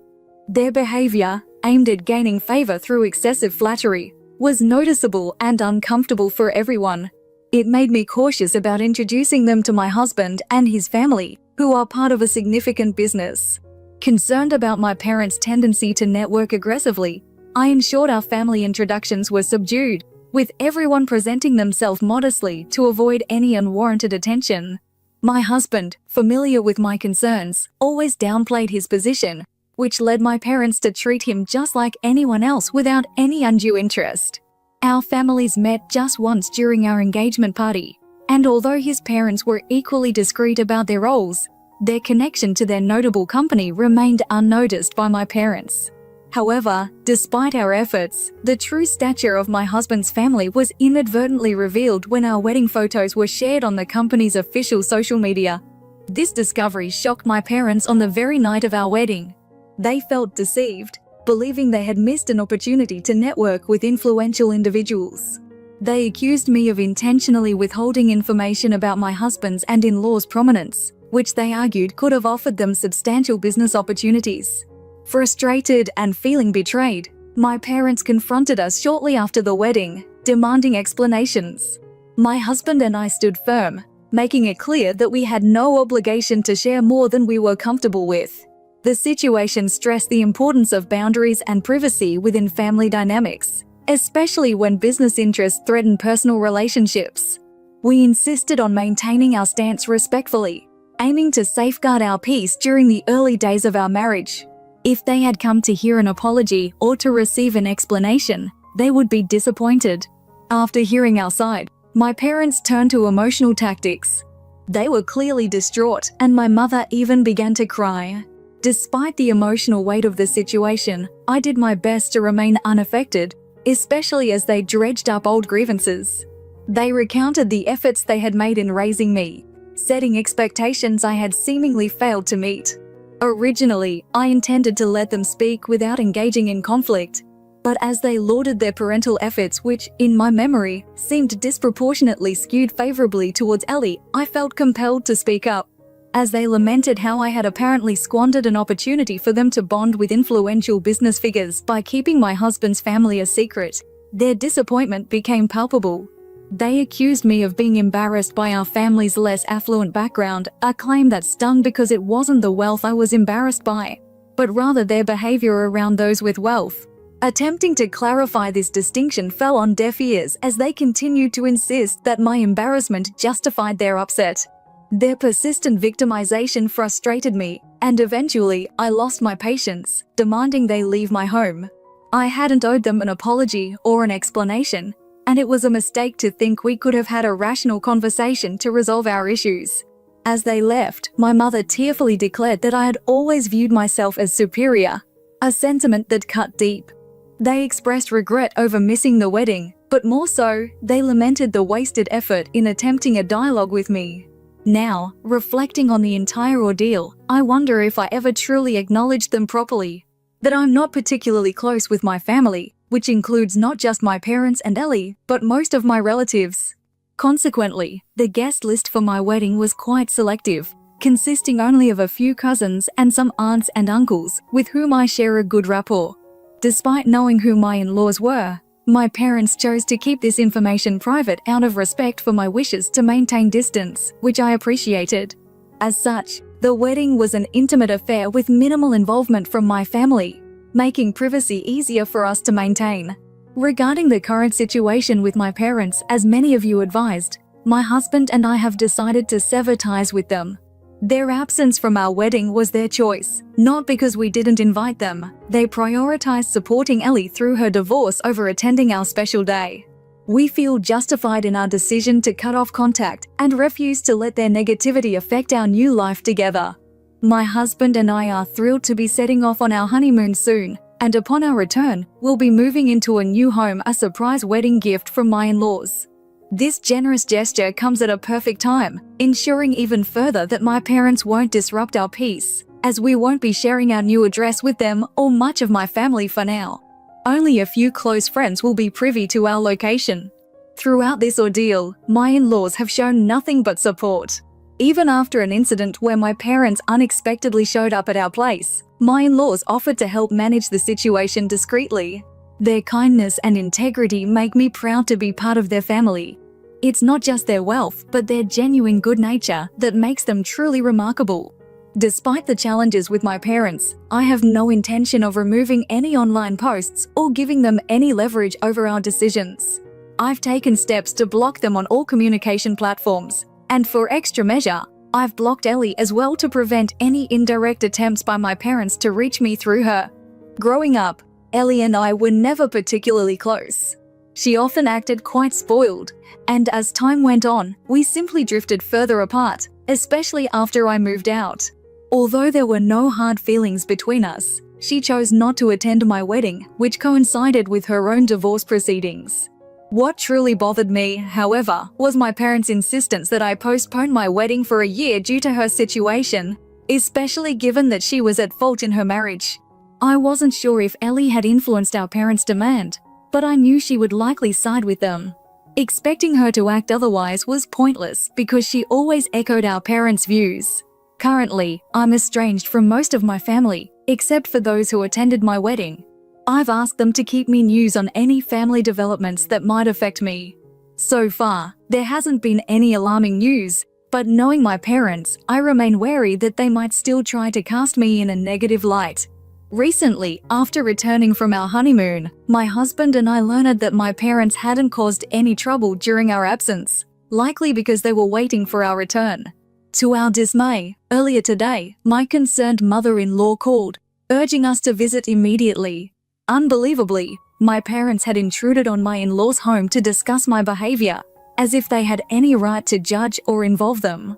It was embarrassing and inappropriate, considering I am an adult and any issues should be addressed directly with me, not through my in-laws. I'm frustrated that my parents used such a manipulative tactic, probably knowing we were away and timing their visit to coincide with our return. Now, as I navigate this unnecessary drama, I hope for some peace during our vacation and that my parents refrain from further intrusions. It's clear to me now that someone I've trusted has been discussing my personal matters with my parents, which is absolutely unacceptable. I'll need to address this betrayal later, but today was centered on dealing with an uncomfortable situation involving my parents at my in-laws' home. Discovering their interference was quite mortifying. My husband and I hurried to his parents' house to manage the unfolding drama before it escalated further. When we arrived, we found my parents comfortably settled in the living room, making themselves at home in a way that was making everyone else uneasy due to their overly familiar behavior.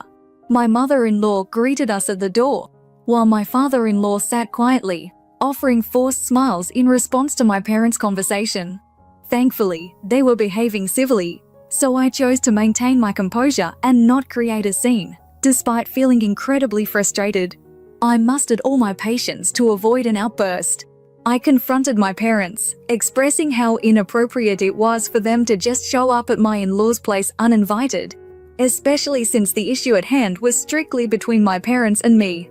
There was absolutely no reason to involve my in-laws.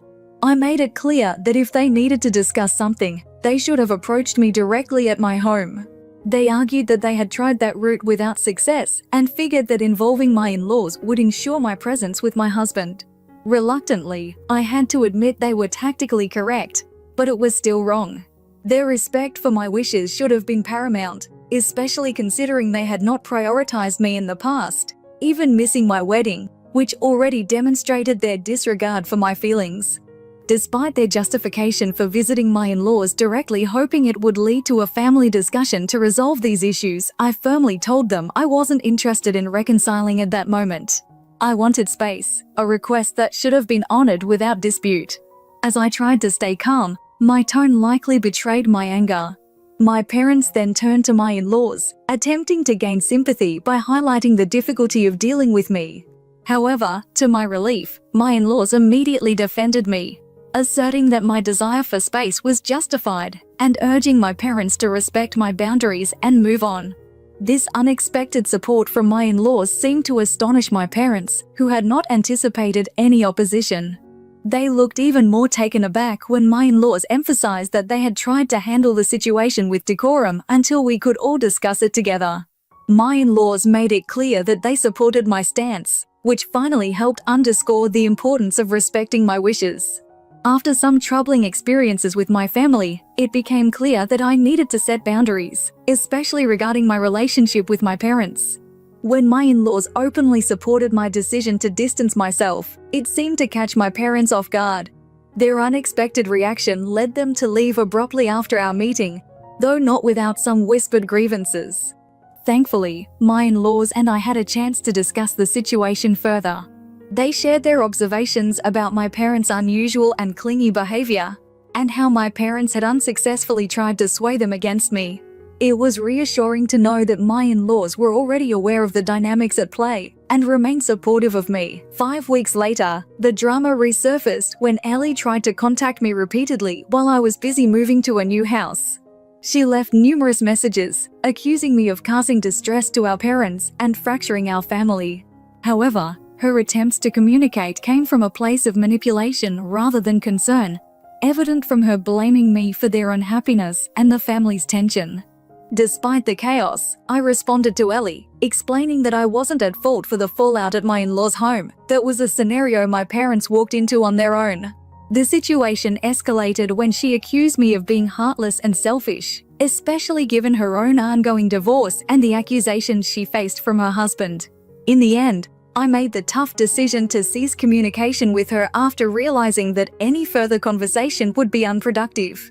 This decision marked a significant step in protecting my mental health and well-being, acknowledging that sometimes one must firmly stand by their choices, even if it means letting go of familial ties to ensure personal peace.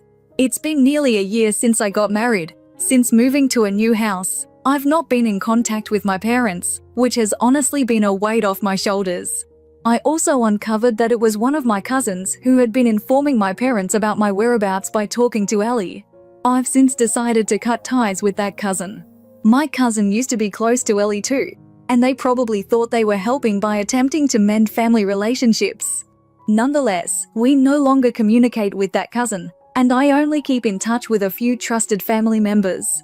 After her divorce, Ellie moved to a different city, and my parents sold their store to relocate and start afresh with her.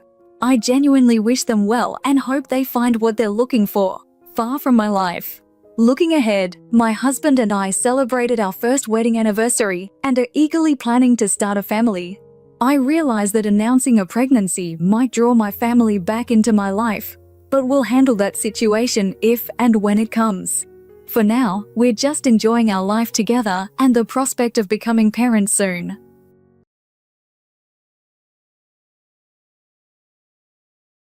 Stella stood gazing out of her luxury Manhattan apartment window, her eyes following the city's skyline as it bathed in the hues of dusk.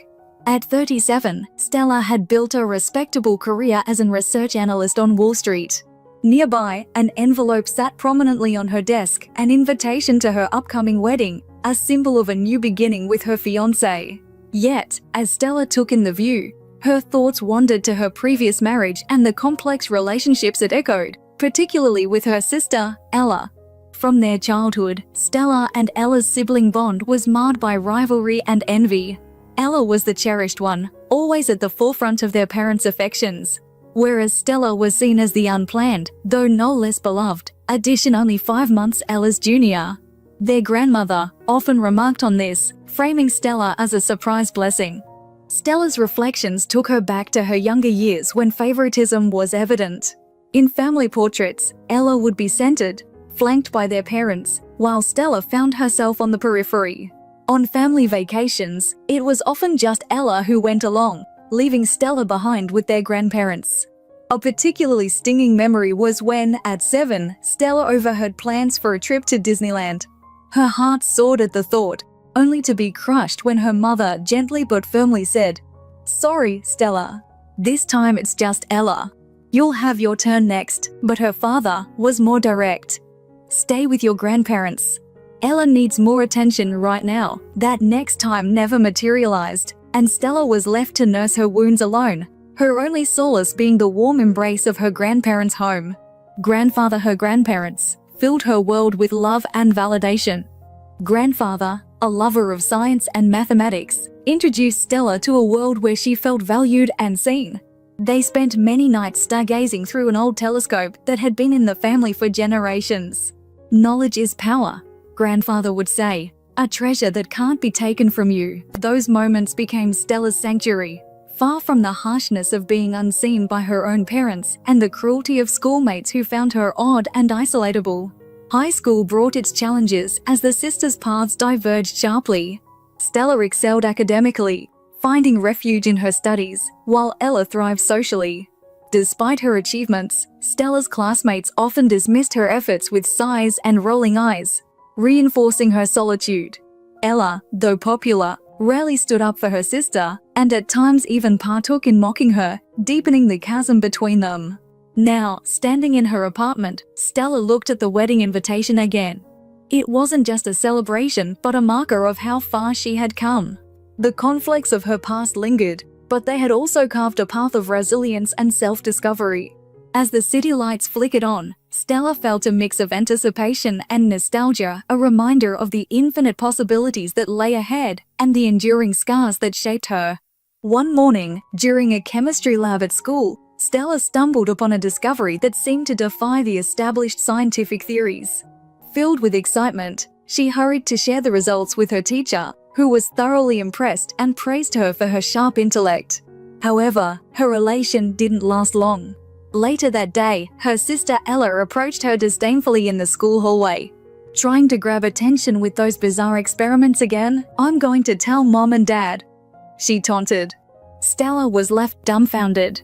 She couldn't understand why Ella always sought to undermine her achievements. That evening, the situation worsened when their parents reprimanded Stella, misunderstanding her intentions. "You shouldn't trouble your teachers with these unnecessary demonstrations," her father chided sternly. "Just sit quietly in class," her mother added. Crushed, Stella retreated to her room, tears streaming down her face. She wondered why her natural talent was viewed almost like a transgression. Resolved to not let her spirit be crushed, Stella began seeking an environment that would appreciate her capabilities. She formed a circle with some girls from her art class who shared her passion for learning and innovation. For the first time, Stella felt a genuine connection and acceptance. They would meet at a local cafe after school, engaging in lively discussions about art, science, and philosophy, where Stella shone brightly with her insights. Her friend Mia, amazed by Stella's depth, once remarked, "You're really fascinating, Stella. It's a shame we didn't meet earlier." For a brief moment, Stella felt she had found her tribe. However, this new happiness was soon challenged. Ella, feeling excluded and possibly jealous, tried to insert herself into the group. One afternoon, she approached them with a seemingly sweet request.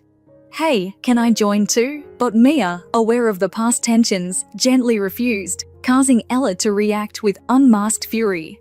That night, Ella played the victim, telling their parents that Stella was excluding her cruelly.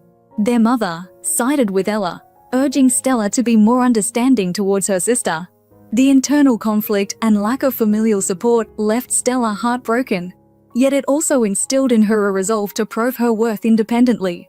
She threw herself even more into her studies, targeting success in a field as competitive as Wall Street, seeing it as a way to affirm herself. By her senior year, Stella's efforts bore fruit. She won a national mathematics competition, gaining recognition in her school and even making the local newspaper.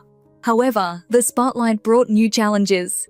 Ella, envious and fearful of losing their parents' attention, fabricated a story about Stella having a secret boyfriend and being involved in drugs. Confronted by her father, who was shaken and angry, Stella's explanations fell on deaf ears. Even as Stella faced accusations based solely on Ella's words, their parents remained biased towards her sister. One heated argument led to Ella pushing Stella, causing her to hit her head and bleed, a stark, painful symbol of her family's betrayal. Though they rushed her to the hospital, her parents continued to defend Ella, calling it an accident. Sitting alone in the hospital, nursing both emotional and physical wounds, Stella felt the weight of her family's disbelief and favoritism. As a nurse approached, asking if she was okay, Stella realized the profound journey she had ahead to build a life where her talents were not just recognized, but celebrated. Away from the shadows of doubt cast by her own family. Stella's voice trembled slightly as she spoke, her warmth breaking through her usual reserve. Up until now, she had kept her family's struggles a secret, never sharing the burden with anyone.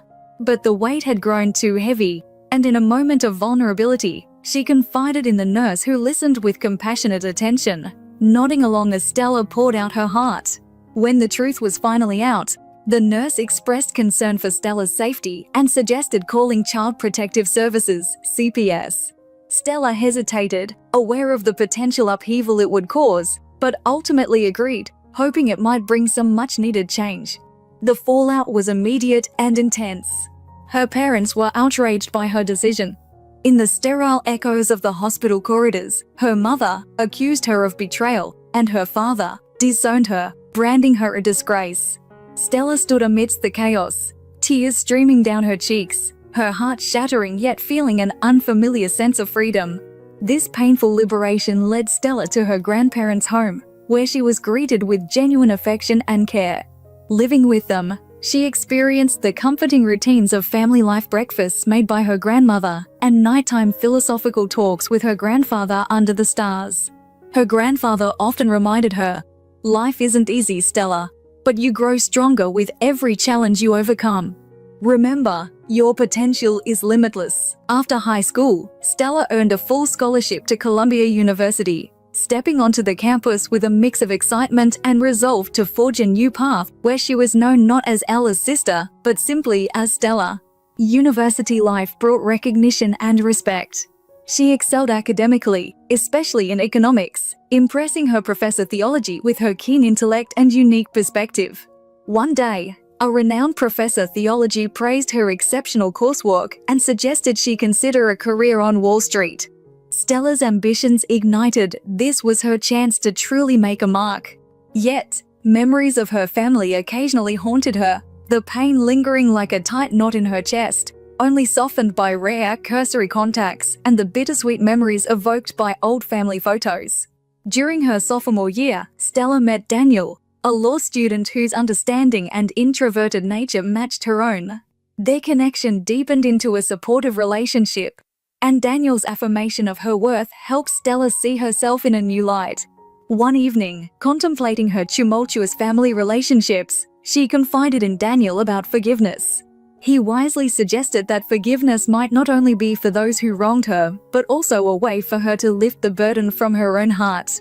After college, Stella joined a prominent investment bank on Wall Street. Her analytical prowess and strategic insights quickly propelled her up the ranks. By her mid-47s, she was a respected figure in the finance industry. When a major project landed on her desk, one that could define her career, she dedicated herself entirely, preparing meticulously. On the day of the presentation, despite the high stakes and her nerves, Stella presented her innovative strategies confidently to a room full of executives, her proposals as sharp as they were groundbreaking. After finishing her presentation, a hush fell over the room until the CEO rose to applaud. The rest of the executives soon joined in, clapping enthusiastically. "Great job, Mizukata," the CEO exclaimed, his smile wide and encouraging. Thanks to you, our company is set to advance significantly. At those words, Stella felt a profound sense of acknowledgement for her efforts. Tears of joy and relief filled her eyes as she realized that her hard work was finally paying off. Meanwhile, Daniel, her longtime partner, had carved out a successful career as a lawyer. Despite their demanding schedules, they nurtured their relationship, their deep connection thriving over 8 years. Then came a pivotal moment. Daniel proposed in front of Stella's favorite painting at the museum. "Stella, I want to share my life with you," he said, his voice shaking with emotion. "Will you marry me?" Overcome, Stella nodded her agreement through her tears, saying, "Yes, gladly." That evening, as they began to imagine their future together, the topic of their wedding guest list arose. Stella decided to call her grandparents to announce her engagement. Their joyful responses warmed her heart. "Your happiness means everything, Stella," her grandmother said soothingly. Yet, the thought of contacting her parents and her sister Ella was daunting, burdened by years of estrangement. Stella attempted to call several times but hesitated, the weight of past conflicts heavy on her heart. Ultimately, she opted for a simple text. "Dad, Mom, and Ella, I am engaged to a man named Daniel. Our wedding is on the 13th next month. You are welcome to attend if you'd like." After sending it, she was consumed by anxiety, struggling to focus at work and losing sleep. Daniel was a rock during this turbulent time, reassuring her, "It's okay, Stella." Whatever their response, "I'm here with you." Her parents' tepid reaction and her sister's hurtful words only intensified Stella's emotional turmoil. Despite this, Daniel encouraged her to make a decision without regrets, reminding her that their wedding day could also be an opportunity for reconciliation. After much reflection, Stella decided to extend an invitation to her family, though they would not play a central role in the ceremony. "Dad, I've asked Grandpa to walk me down the aisle," she told her father, who reacted with anger, accusing her of selfishness. Stella stood her ground, asserting, "You raised me, but it was my grandparents who loved me. On the most important day of my life, I want someone by my side who truly supports me." His harsh words stung, but they also freed her from lingering expectations. As the wedding preparations moved forward, Stella busied herself with selections of dresses and floral arrangements, momentarily putting aside her familiar worries. However, a week before the wedding, her father called with unexpected news he wouldn't be attending. Stella's heart sank at the message. Yet this too was a step toward embracing her new life with Daniel, supported by those who genuinely cherished her. Stella received a call that turned her world upside down. Her sister Ella had been promoted to vice president of a major company, and they were throwing a celebration on the very day of Stella's wedding. As she listened, old wounds reopened her entire life. Ella had been the golden child, often leaving Stella feeling overlooked and unimportant. Now, even her wedding day was overshadowed by her sister's success. Coolly, Stella congratulated her sister and ended the call. Overwhelmed by emotions, she broke down, but her fiancé, Daniel, was right there, offering comfort with his presence and soothing words. Despite his support, Stella spent a sleepless night gazing out at the lights of Manhattan, reflecting on her painful past, the missed family trips, the overlooked achievements, the unfair punishments, and the harsh moment when she was forced out of her home. By dawn, something within Stella shifted. She realized she didn't need her family's approval to feel validated. She had Daniel, supportive friends, and loving grandparents. With newfound resolve, she decided to proceed with her wedding, regardless of her family's absence. On her wedding day, Stella walked down the aisle on the arm of her grandfather. She was radiant in a simple white dress, adorned with delicate flowers in her hair. The venue was filled with close friends and the comforting presence of Daniel's parents, who accepted her as their own. Yet, the absence of her own parents and Ella was a lingering sorrow. During the reception, amidst the joy and dancing, Ella appeared, her glamorous dress contrasting her weary demeanor. She had left her own celebration early, feeling the pull to be part of her sister's special day. Confronted with mixed feelings of anger and hope, Stella faced Ella. Her sister's shaky voice apologized, revealing regrets and a desire for reconciliation. As Stella listened, she realized this moment could be a new beginning. a chance to build a future with those who truly valued her, and maybe, just maybe, a chance to mend fences with Ella as well. Ella confessed to Stella, admitting her long-held jealousy over Stella's resilience, intellect, and the affection she garnered. As she spoke, Stella absorbed her sister's words in silence. Ella expressed her desire to mend their strained relationship, hoping for Stella's forgiveness and a fresh start. Taking a moment, Stella's mind raced with conflicting emotions. "Forgiving you won't be easy," Stella replied softly, "but I appreciate you reaching out. Maybe, step by step, we can rebuild what we had." Ella's eyes welled up as she extended her hand tentatively. Stella, after a brief pause, accepted it. Together, they stood, sharing a quiet moment, gazing at the twinkling Manhattan skyline, a symbol of new beginnings. 3 months later, Stella received a heartfelt apology from her parents in the mail, lamenting their absence at her wedding and expressing a wish to reconcile. Mixed emotions swirled within her, torn between forgiveness and maintaining distance. She held off on responding, seeking advice from her husband, Daniel. With a reassuring smile, he suggested, "There's no rush. Wait until you're ready," Stella agreed, realizing the importance of pacing herself as she navigated her feelings. In this new chapter of her life, Stella was learning to manage her emotions and was considering therapy to address past wounds and foster healthier relationships. Surrounded by a supportive husband, caring friends, and loving grandparents, she reminded herself that she was not alone. Despite the inevitable challenges ahead, Stella felt empowered by her newfound strength and the love of her real family ties, not defined by blood, but forged through understanding and support. Looking out at the bright lights of the city, Stella felt a sense of peace. Daniel's arms wrapped around her, bringing comfort as they discussed their future and the possibility of reconciling with their past. "Let's face it together," Daniel murmured. Encouraged by his support and the life they were building, Stella was ready to step forward, embracing both the challenges and the opportunities that lay ahead in this new beginning of her life.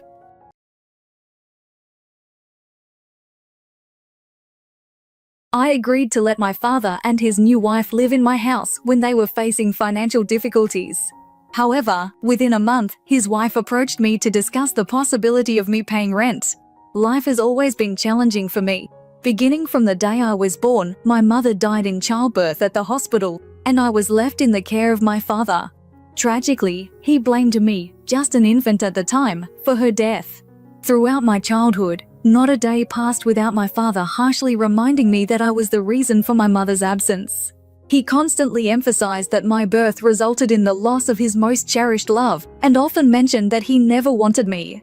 He insisted that since my arrival had come at such a steep personal cost, I was obligated to live a life worthy of the sacrifice, or else my mother's death would have been for nothing. Growing up with this heavy burden was crushing. I was too young to grasp the full scope of grief, loss, and resentment. I desperately needed my mother, but instead, I had a father who treated me as though I was the root of all his problems. He should have been my guardian and support, but he became a constant reminder of how unwanted I was. His presence not only lacked the warmth of parental love, but was filled with unrelenting anger and blame directed at me for simply existing. This environment fostered profound loneliness and isolation during my childhood. While other children had parents who supported and comforted them, I felt like I was perpetually tiptoeing around, trying not to provoke further resentment from him. It wasn't just the absence of affection that was painful, it was also the palpable presence of resentment towards an aspect of myself that I could never change: my very existence. Despite his harshness, I struggled to understand and even forgive my father's pain, knowing that he was irrevocably broken by my mother's death. But understanding his suffering didn't ease the impact of his cruel words. I was just a child trying to find a sense of belonging in a world that often seemed hostile and unwelcoming. Yet, beneath all the hurt, I still harbored a deep desire for his approval and love. I clung to hope that I might eventually make him proud. Whenever I achieved good grades, I would eagerly present them to him, hoping for even the smallest acknowledgement or a sign of pride. But each time, he would dismiss my efforts, emphasizing that my achievements were not exceptional and reminding me that I still hadn't met his high expectations. This indifference made it clear that no matter my accomplishments, they would never be enough to satisfy him. Outside of academics, any interest I expressed in sports or other activities was immediately dismissed. He made it clear that my only focus should be on my studies, to hasten the day I could leave his home. Such words only reinforced the idea that I was more of a burden than a son to him. While my friends enjoyed encouragement from their parents, I was reminded constantly that I was merely a temporary occupant in his life, expected to conform to his rules or face expulsion. Even weekends, which should have been a time for relaxation and fun, were overshadowed by his restrictions and rants if I expressed a desire to spend time with friends. This unyielding control and lack of support starkly contrasted with the loving, nurturing environments my peers experienced, highlighting just how isolated and controlled my own life was under his roof. Growing up, my father often admonished me about spending money, even for simple joys like visiting a friend or taking a stroll in the park. His stern lectures, emphasizing his hard work to fund my education, made me feel guilty about desiring time with friends. He seemed to believe that anything bringing me happiness was trivial or wasteful. One particularly stark memory is from my 14th birthday, a day most children eagerly anticipate, planning celebrations with friends. For me, however, it was a day of anxiety. Despite my hopes for a change, when I suggested a movie outing with friends followed by pizza, my father erupted. He harshly reminded me that my birthday also marked the anniversary of my mother's passing. He declared it the worst day of the year, one that should never be celebrated. Consequently, I never again celebrated my birthday with friends. This pattern of rejection and critical remarks from my father deeply affected me. It felt like navigating a minefield, where any misstep could provoke his wrath. Gradually, I withdrew into myself, hiding my aspirations and ceasing to seek his approval, knowing it would only lead to more pain. Despite these challenges, I channeled my energies into my studies, determined to forge a path to independence. This dedication bore fruit when I received a full scholarship to a prestigious university. Receiving that acceptance letter was a profound moment of relief and pride for me. Moving out meant escaping the oppressive environment of my father's home and starting a new chapter on my own terms. College was a transformative period. I thrived, exploring life as a typical young adult, something that had been previously out of reach.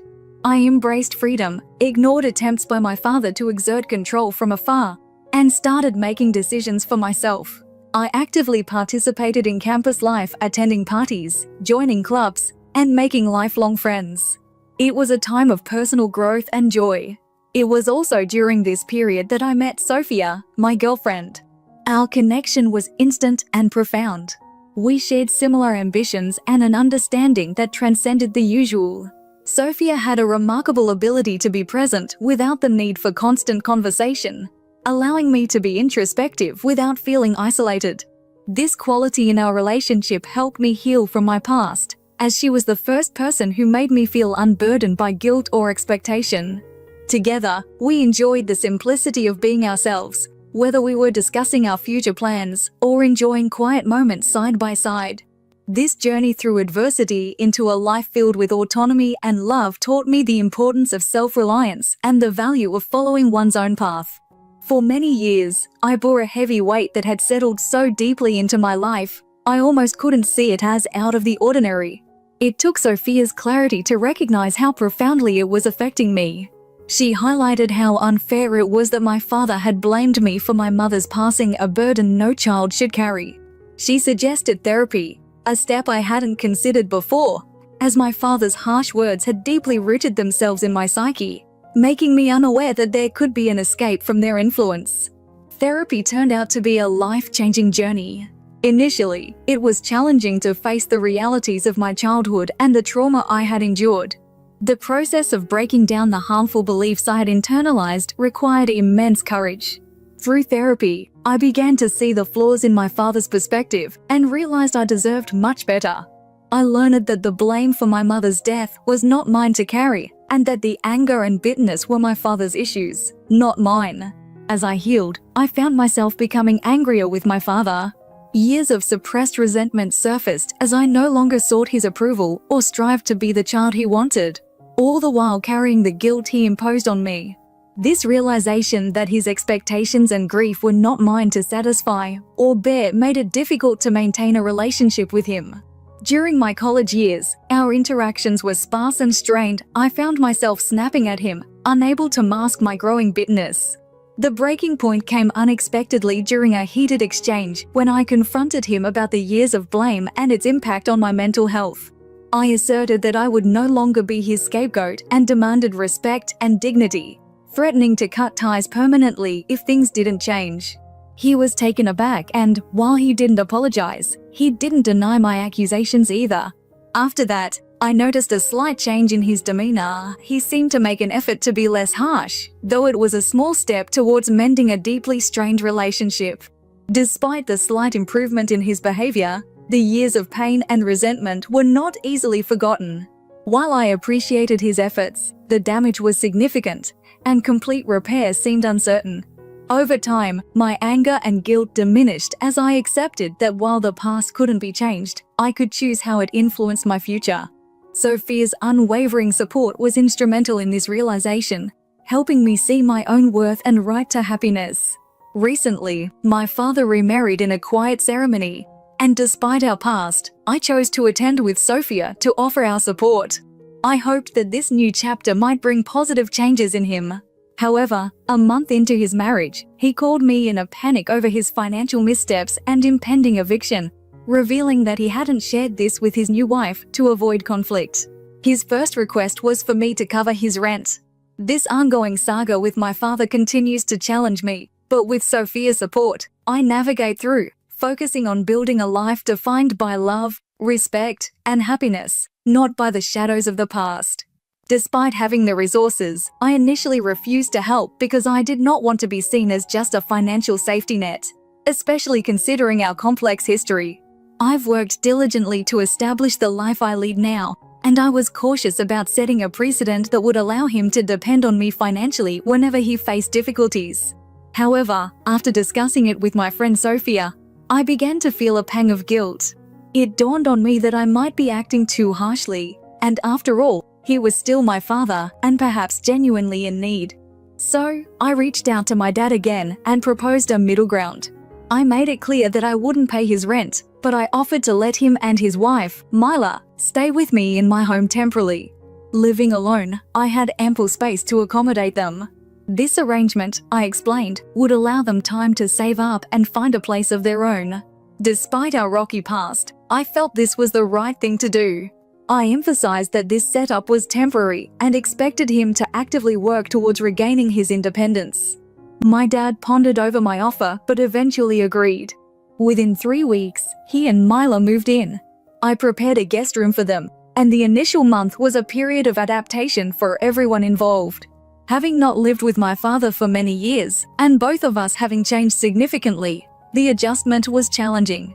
I was no longer the teenager who silently absorbed his criticisms. I was an adult with my own life and habits. Regrettably, it didn't take long for his old habits to re-emerge. He started to critique my lifestyle and daily choices as if no time had passed. This time, however, I stood firm. I made it clear that while he was under my roof, he had no right to judge or control my life. I was resolute but calm. I refused to let him dictate how I should live. This stance did not sit well with his wife, Mila. On occasion, she would insist that I needed to show more respect for my father, citing his sacrifices. I knew the reality of our past, a reality she was partly unaware of. I maintained my respect for him, but I was not willing to let his presence undermine my autonomy. I opted to remain silent whenever Mila commented, avoiding unnecessary conflicts. I recognized that cohabiting would be difficult, but I hoped we could eventually find a way to live together with minimal friction. However, one evening after a long day at work, I returned home to find a mess, dishes piled high in the kitchen, and my father lounging with Mila, watching TV. Frustrated, I reminded him of his responsibilities in maintaining our shared home.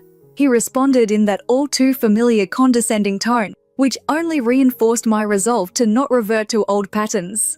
Living with my father again was challenging, but I was determined to protect my space and well-being. I grew up under the sole care of my father after my mom passed away. So when he reproached me for not doing more around the house, it struck a nerve. He told me, as he sat on my couch and watched my TV, that I should be able to handle the dishes myself. I was furious and retorted, highlighting the irony of him living in my house rent-free and yet demanding more from me. My response left him speechless, and a heavy silence filled the room. I half expected him to storm out, but he stayed, likely because he had no other place to go. The tension was palpable as I walked away, slamming the kitchen door behind me. The next morning, I encountered Mila, my dad's wife, in the kitchen. She expressed how my words had hurt my dad, claiming he had used his savings to help buy my house. This was news to me. I had purchased my home with my earnings, without any financial assistance from him since college. Mila insisted that I owed it to my dad to start paying them rent, as he had supposedly made significant financial sacrifices for me. I couldn't help but laugh at the absurdity of her claims. When I corrected her, revealing that my dad had contributed nothing financially, the shock on her face was evident. After our conversation, Mila realized the truth and soon moved out. Later, when my dad learned about our talk, he accused me of sabotaging his relationship with Mila by being truthful. He felt diminished and insisted that I should have perpetuated his lie to keep the peace. It was a frustrating reminder of the years I felt blamed for things beyond my control. Despite offering them a place in my home, I was met with blame instead of gratitude. It was clear that the responsibility for the misunderstandings and tensions lay with him, not me. My refusal to endorse his falsehoods marked a turning point, emphasizing my independence and the value of honesty in our strained relationship. After numerous exhausting battles and ceaseless manipulation from my father, I reached my breaking point. I told him candidly that I could no longer tolerate the strain his presence put on my mental health. It was crucial for me to set firm boundaries to safeguard my own well-being. So with a heavy heart, I asked him to pack his belongings and leave the next day. Although he protested, citing his lack of alternative accommodations and pleading for more time, I stood firm in my decision to have him move out the following morning. Since then, my father has frequently contacted me, lamenting that my actions have wrecked his life and his marriage. He blames me for the souring of his relationship with his wife, Mila, claiming that a devoted son would never evict his own parent. His words only reinforced my resolve, as I understood the necessity of removing myself from his toxic influence.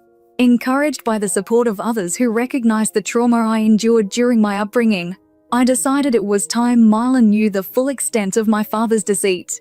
We eventually had a candid discussion where I detailed the emotional torment I had suffered and its profound impacts on me.